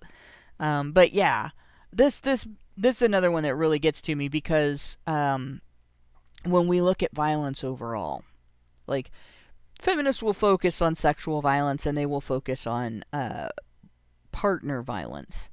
And they try to claim that women are the bigger victims of both of these. And the reality is that women perpetrate more in terms of partner violence, and almost as much, according to research, in terms of physically violent and coercively violent sexual violence. And they attempt more in terms of coercively violent sexual violence. And the reason we know they attempt more is that in research that involves interviewing people about their willingness to perpetrate, everything that we are told is coercive sexual violence when men do it. Women report doing it more. And I will repeat that. Women report doing it more. And I'm not just talking about pressure, where you ask over and over again, or you use verbal abuse to get what you want. I'm talking about things like drugging someone, using blackmail to get someone to fear telling you no. Talking about things like threatening to destroy somebody's career, somebody's reputation, to level a false allegation. Maybe we should call it black female. Yeah, maybe we should talk. Well, considering I think blackmail is spelled black M-A-I-L, not M-A-L-E. That's not the point. I'm making a pun. I know you are. But in any case, yeah, so we have a higher degree of entitlement perpetration among women. And so women are not the bigger victims. Women are the bigger perpetrators. Now, initiating violence results in experiencing violence.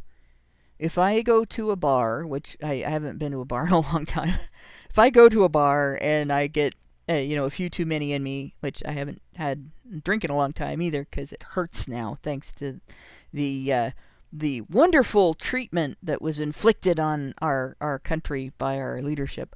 But if I go in and have a few too many in me and decide that I'm going to be an asshole because I'm from Uranus, and I punch somebody in the face, the act of punching someone in the face is consenting to getting into a fight.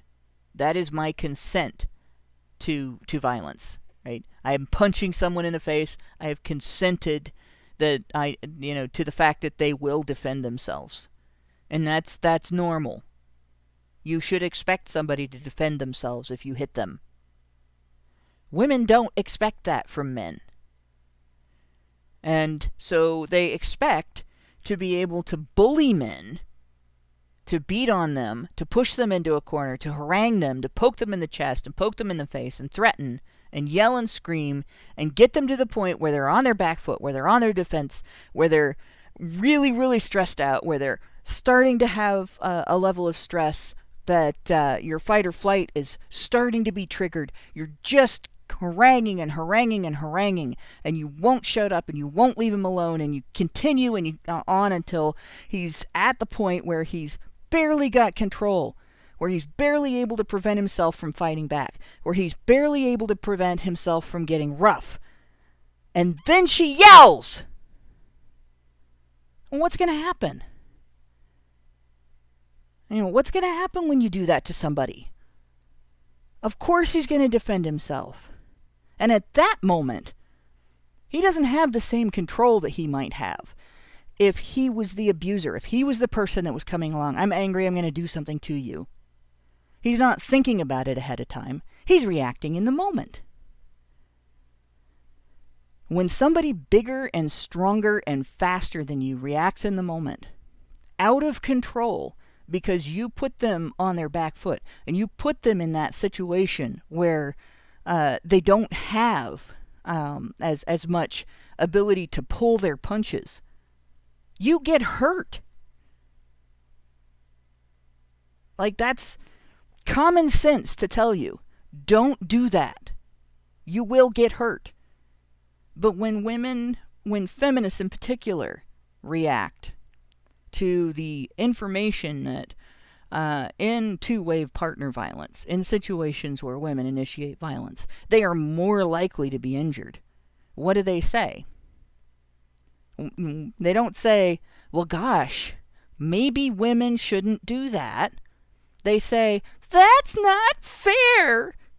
Just because she was abusing him didn't mean she deserved a beatdown. Well, that's not what happened. He didn't give her a beatdown to punish her. Right? He reacted in the moment. And I've seen this happen in real life. I've seen this. I grew up in a neighborhood where people fought for fun. Like, we literally had fun by creating a boxing ring. And the boys would, we had one set of boxing gloves. My brother got one set of boxing gloves for birthday or Christmas or something. And they would dry out a boxing ring with twine and jarts. We weren't really allowed to play with jarts, but we could do that with them. And the boys would go in, and each one would get a glove on his right hand, and they would clasp left hands around the wrist, like, you were trying to pull somebody up that had fallen off of a cliff, and hold on and just wail on each other until somebody got knocked out of the ring, or somebody said I give, or they got knocked down or whatever. And they would measure up against each other. I take this guy, but I can't take that guy, right? That was fun. Like, we played sandlot football. We knocked each other down for fun, but the boys didn't hit the girls. Like, you couldn't go into the boxing ring with a boy. none of the other girls would go into the boxing ring with me either. Like that was pretty much mostly a boy activity because there weren't very many girls in the neighborhood. But when a girl would start pushing a boy around, like you would see this situation where she would push and yell and scream and talk and jab with her finger and all kinds, and he would back up until he couldn't back up anymore, till she found a place to corner him. And then he would tell her, "You've got to back off, you got to quit this, I'm, gonna lose my shit." And this would usually go on for, long time, like half an hour. You might have a girl yelling at a guy for half an hour, and she would be enjoying it. "Look what I can do to this guy, and he can't do anything about it. You can't hit me back because I'm a girl." Until finally, she would go for his face. And that'd be it. That would break his self-control. And usually you'd see where, his wrist is or her wrist gets grabbed and twisted, or he pushes her away and pushes a little too hard and she ends up on the ground, or something along those lines. Instantly the tears pop out. "Oh, he hit me! Do something about it!" And dutifully, there would be some other boy that would step up and want to get in a fight. Right? And that was the way some of the girls behaved. Most of the girls didn't. Most of the girls didn't hit boys because the boys couldn't hit them back. And if you're going to bully somebody who can't defend themselves, like that's probably the most shameful thing a kid can do, is bully somebody that can't defend themselves. Right? Like that's just absolutely disgusting. It's if you're going to bully somebody, at least bully somebody that can hit you back. So he can stand up to you. But that's not what bullies do, is it? And I think people understood this on an instinctive level for the longest time. And even now, this feminist ideology would only make sense if it came about in the Stone Age, before we didn't have a centralized ideology, because humans are just like any other animal. They only understand things if they're made to understand things through learning, through figuring out things one learnable lesson at a time, which isn't even to say it was necessary in the Stone Age, because I think we've been evolved to understand this. Even people in the Stone Age would have understood. You don't beat girls to death because of some interpersonal issue, because evolution told us that if you beat girls to death, you're severely curtailing our ability to reproduce, where that didn't exist evolutionarily. When it comes to, hey, girls, if you beat men to death, you'll curtail our ability to reproduce, because that's how evolution works. Tournamentally speaking, you could have one man to every 10 women, and you'd still have a fighting chance at reproducing. Which is why, to this very day, we still have this idea that men shouldn't hit women, but women can go ahead and hit men, which makes sense in the Stone Age. But once we take that paradigm and take it into the future, and we are living in the future on a grand scale. If you were to explain what's going on now to people like 2,000 years ago, they'd be like, "Oh, wow, this is fucking weird," because it's the future. As far as the evolutionary idea of humanity is concerned, to almost any human in all of human history, what we're living in now is the future, the post-apocalyptic future, and its consequences. And we're now at this point where we've taken human nature and we've built a civilization based on it, where you don't hit women. And what does that mean in terms of corollary? Oh yeah, you can totally hit men. You can totally hit men. We're not going to diverge beyond that. You can hit men all you like, even if you're a man, especially if you're a woman. You can't hit women, even if you're a woman. And as such, we've only built culturally on what we already have, biologically.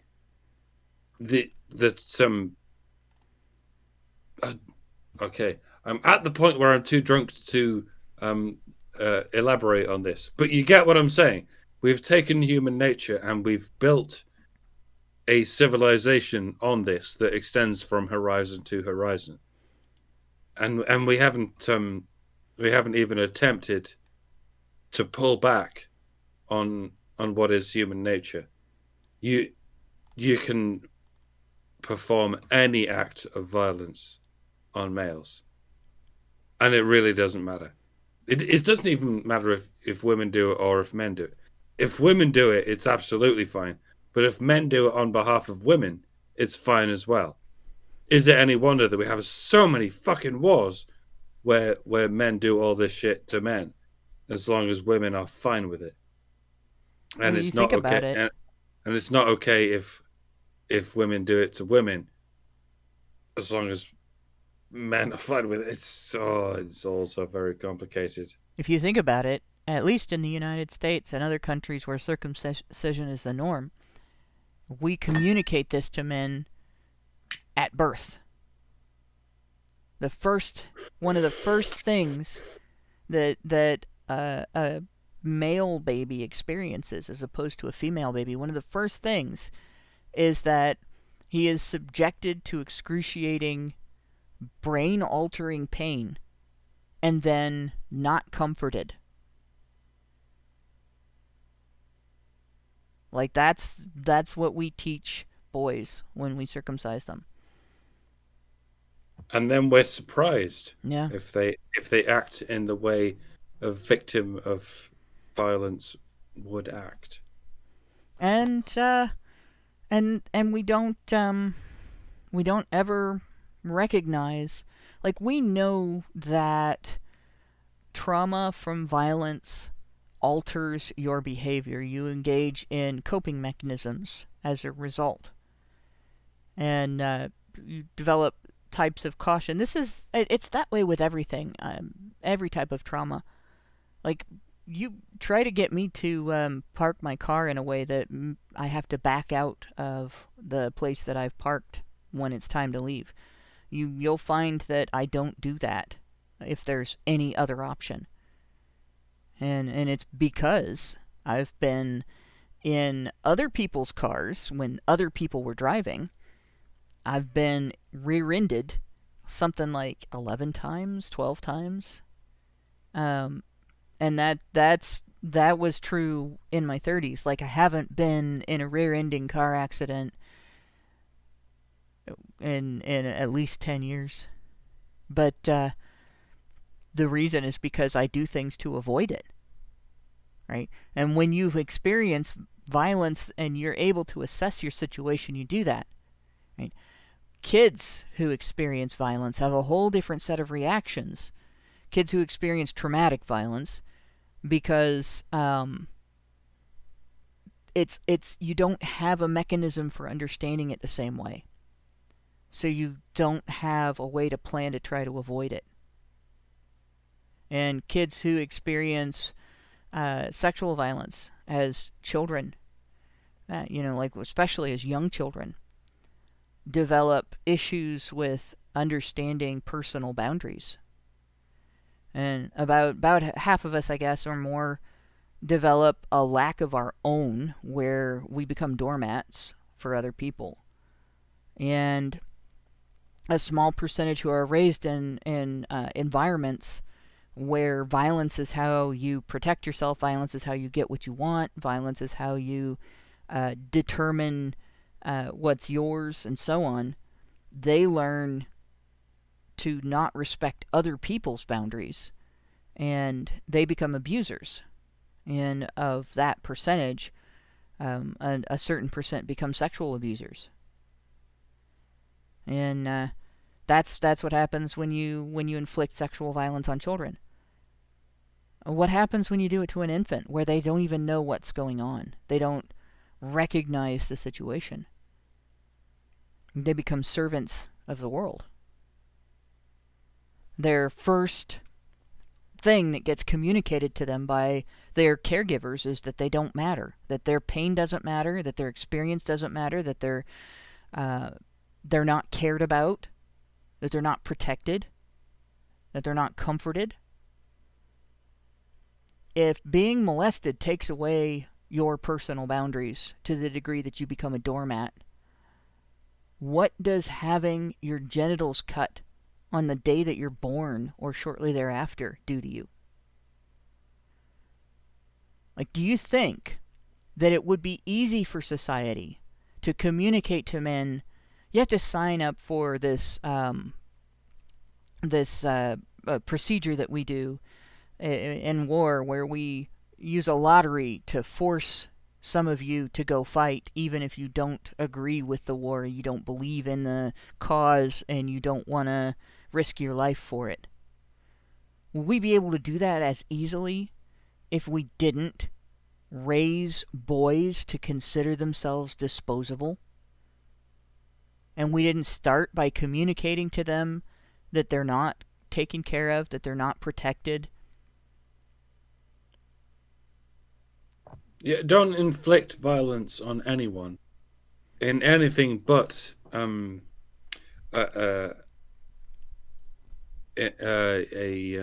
competitional conceit. If you're in a sport, then fine. I guess whatever violence is necessary in that sport is fine.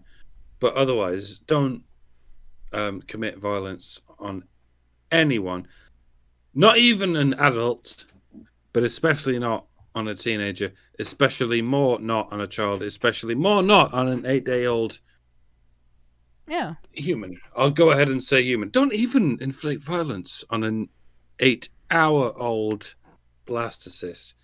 Like the earlier in life in which it's inflicted, well, maybe not blastocyst, but certainly an 8-day-old baby. The earlier in life you inflict violence, the more you commit that person to a potential life of violence.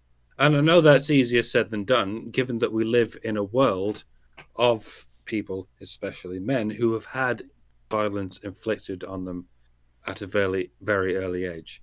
And so we live in a world of people who, through no fault of their own, have entered a world of violence that they couldn't quite help entering. But it starts with not inflicting violence unless you absolutely have to. And I know that's something of a suggested term, but it starts with not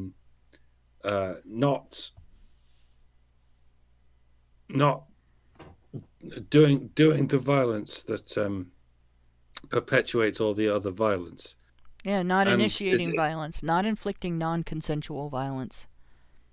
Yeah, and in whatever context you're doing that, it's going to help to not bring forth that violence to the next generation. The best thing you can do is pass down a smaller punch.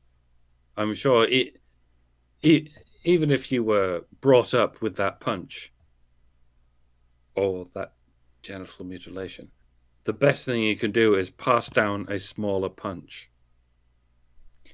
And that's going to help those of us who were privileged enough not to even receive any punch to pass down, to create a future generation that didn't have to deal with any such punch. And that's as easy as it sounds, and as difficult as it sounds, with all the previous generations of punched people that we're going to have to live in harmony with. Maybe. I don't know. There are some ways in which our civilization has done that and there are some ways in which we've really profoundly failed at it. And it's our growing pains in terms of how we treat each other have been, if you really look at them, quite disturbing. But yeah, it's definitely like where feminists talk about access to care and recovery after being a victim of violence. The one thing I agree with is that when a child is subjected to violence from an adult, we do a really shitty job of helping that child psychologically recover from that violence, especially when it's sexual violence. And it's because, like, there are some things that are so ugly to look at, and that phenomenon is one of them, that most people, they have a tendency to turn their heads away and just not deal with it. And the problem with that is that when there has been damage done that affects the behavior of the child in ways that is either going to be detrimental to the child alone or detrimental to the child and the community as he or she grows into, their own adulthood, and we don't deal with that, then we perpetuate that cycle. And that's why I got hurt, actually. Because my first perpetrator was a victim of profound violence and didn't get the help he needed, partly because he was a boy and nobody cared. And nobody thought it was a big deal for him. It was a pretty fucking big deal. It taught him to do the same thing. And it broke his ability to understand how people love each other. Completely. That's a horrible thing to do to a person. That's the worst thing to take away from somebody, besides taking their life. Taking away somebody's ability to love. And to be loved. Like, you might as well have killed them. But, yeah, we do a really bad job of that. That's one of the things that really needs to change. And if we could change that, and we could change women's entitlement to commit violence, non-consensual violence, without fear of retaliation, right? Women's sense of that entitlement, if we could get rid of that sense, say, no, actually, you're just as subject to retaliation as any guy that engages in violence. And so you need to be as careful of a steward of your capacity for violence as men and boys learn to be as they grow. We might eliminate violence. We might actually be able to eliminate violence. At least interpersonal violence. Like inter-society violence might be a bigger, more difficult prospect. But yeah, we definitely need to change those two things. Or maybe not. I like to think we have a Star Trek future available to us, but I think to some degree, as long as we are a fallible species, and we are, we're never going to have that intergalactic communist utopia that we wish for. There's always going to be some people who, there's always going to be some people, and we're always going to have to deal with that. And the best we can hope for is to deal with it in I don't know what's the appropriate adjective. Egalitarian. That's not even. I don't even know what it is. As long as we're not being fucking feminist about it, we'll be fine. I guess the best way I would put it is this. There's always going to be people who are immature. And my understanding of violence and non-violence is this. If you mature as you get older, you learn to carefully steward your capacity for violence such that you avoid using it in circumstances where it's inappropriate, where it's going to be detrimental to your interaction with the other person rather than beneficial. And so you end up only engaging in violence if it is necessary for your self-defense. You don't engage in violence for any reason other than to defend your own welfare or the welfare of one of your own, somebody around you. And even that's not going to work because some people Right. are going to get it into their heads that, no, I need to beat the shit out of my baby, or he's going to beat the shit out of me when he's older. There are some So, people who never mature. Do your best. Yeah. I don't know. There are some people who never mature, that just don't have the capacity to steward their violence, to control their violence, their tendencies, right? That's always going to exist.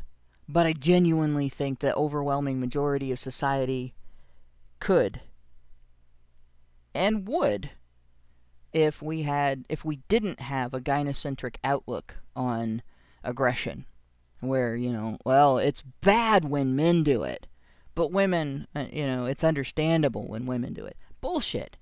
It's bad. Don't be aggressive. Be assertive. Be part of your community. Have personal boundaries, communicate them, and defend them. But don't tread on everybody else's. Like, that's an easy lesson to learn over time as you grow up. As long as, we treat boys and girls like it's true equally for both of them. We don't have a lot of super chats. I've got one from Senior Sticks that says, for $2, it says, "Are you saying I'm not a clump of cells? What is a woman?" And, well, a woman is a clump of cells, actually. Prove me wrong. But a clump of cells that is a victim, as opposed to a clump of cells that is a perpetrator. There we go. Yeah. The really rough thing there, if we start treating people as clumps of cells, like we start not recognizing, that as you grow and develop and change and everything, like you're the person that you are changes, right? That just, we might as well give up. Like, you can kill everybody now. But NovaFan21 gave us $1 and said, "I listened to someone else's stream yesterday." Cheating on us! Oh my god! No. How dare you! I listened to someone else's stream yesterday and someone super chatted that because a man in the workplace would never get cozy or informal, just straight to the point, only business, and then gave us another $1 and said the woman wanted to file a complaint that he was creating a toxic workplace. Oh my god, how dare he! Is that the guy who was literally called Dan? And so there were a bunch of jokes saying, "Hey, Dan is real." Yeah. I guess the parody screeching feminist ignore grape jokes turns out to be real. Maybe it's patriarchy or bust is the rest of that. But yeah, holy shit. I got in trouble for that. If you talk to women, you'll get Me Too'd. If you don't talk to women, Me Too'd. You need to find that perfect Goldilocks balance. Yeah. I actually got in trouble in the workplace for wanting to do my job. Twice. And it's my current workplace. The one was asking about details of a situation that might require paperwork in order to find out whether or not I actually needed to fill out said paperwork. And the other, and that was bossy. And it was a girl who called me bossy, not a guy. I've never been called bossy by a guy. I've been called bossy by a lot of women. Then the other one was addressing the needs of a client using skills that I have that are not universal skills. That some people develop them because they enjoy becoming skilled in that particular area of task performance. And that's, I'm one of those people. And another individual who I will not officially label a narcissist was offended that I did a good job at that. and complained and felt slighted, and I'm not allowed to do it anymore for the person that we take care of. Or at least I wasn't. The not narcissist just quit in a rage because I wasn't bothered by not having to do a task. So it's kind of, I can't explain a whole lot of this because it's a healthcare environment. But that's the situation. It really sounds crazy when I describe it without going into explicit detail as to what was being discussed there. Probably because it is. It was crazy.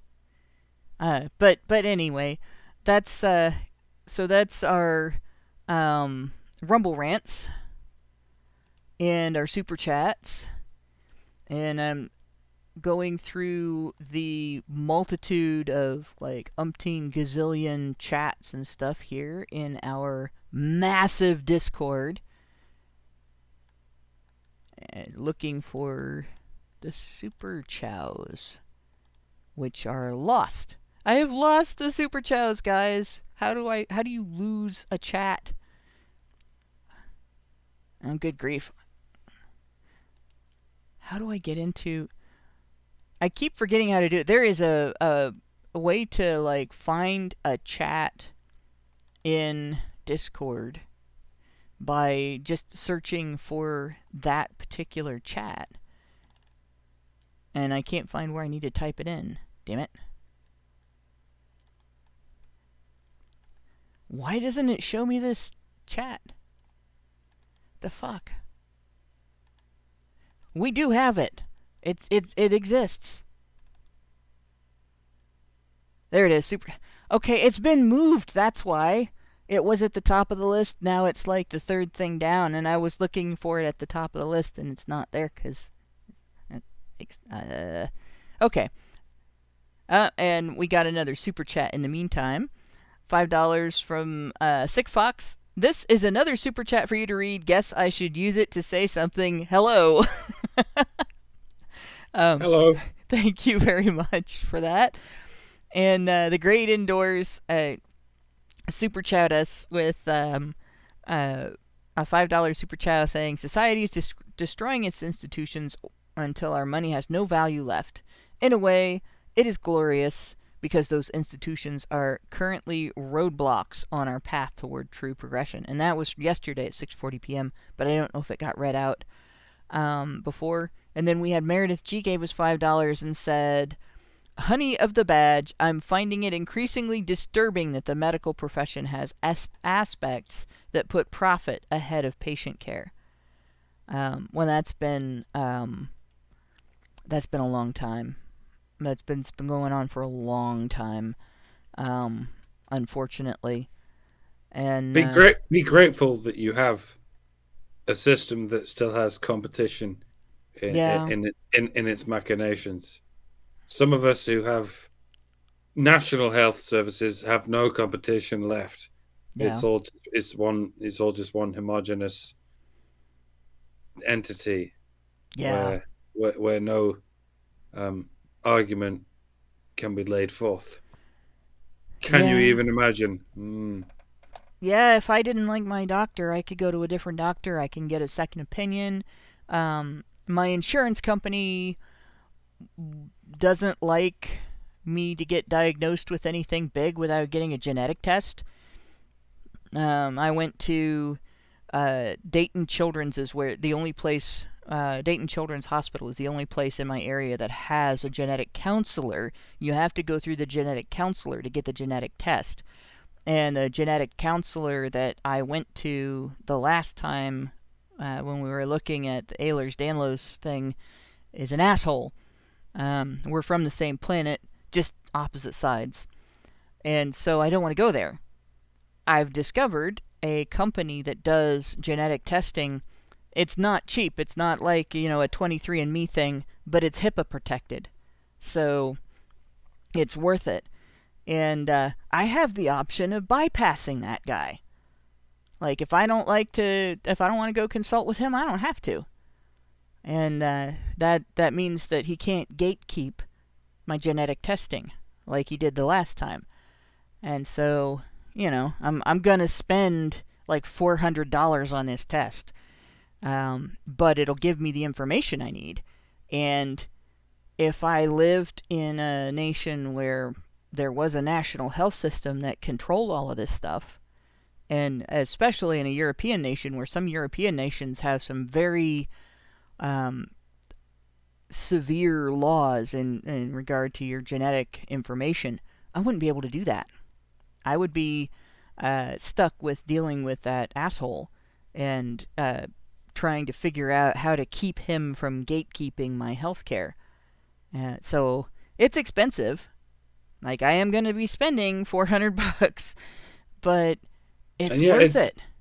It's bad enough that we have a national health service in Britain. If we had a European health service, it would be even worse. Oh, you'd be fucked. They'd be like, fuck you, take another 15,000 boosters. And, oh, you died, never mind, we'll fucking bury you under the sidewalks. Yeah.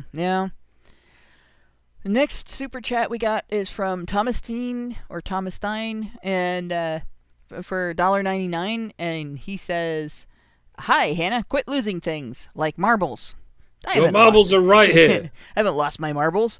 They are all chipped and cracked, though. But I haven't lost them. And that is it for the super chats, the super chows, the super everything, all of the Rumble rants that were paid. So we are at the end. So I'm gonna call the show. Thanks to everybody for listening. It's pretty long sausage, 10 o'clock. Thanks Doc for coming on and sticking around for the whole thing. Thanks to Lauren. She can't hear me, but we knocked her out again. She's asleep. Yeah. I see. I saw her in the AFK chat. She's had a tiresome day. She's got a proper job. Yeah, I know. And like my job's easy because half of it's downtime. Like, she's doing mental work all day, so it's definitely a proper job. And thanks to everybody that works in the background to make HBR Talk happen. And hope to see our patrons in the chat. We will be going over an article that is related to this topic. And good night, all. Je t'aime tout le monde. Men's rights activists are machines, dude. Okay? They are literal machines. They are talking point machines. They are impossible to fucking deal with, especially if you have like a couple dudes who have good memory on top of that too. Holy shit, you're fucked.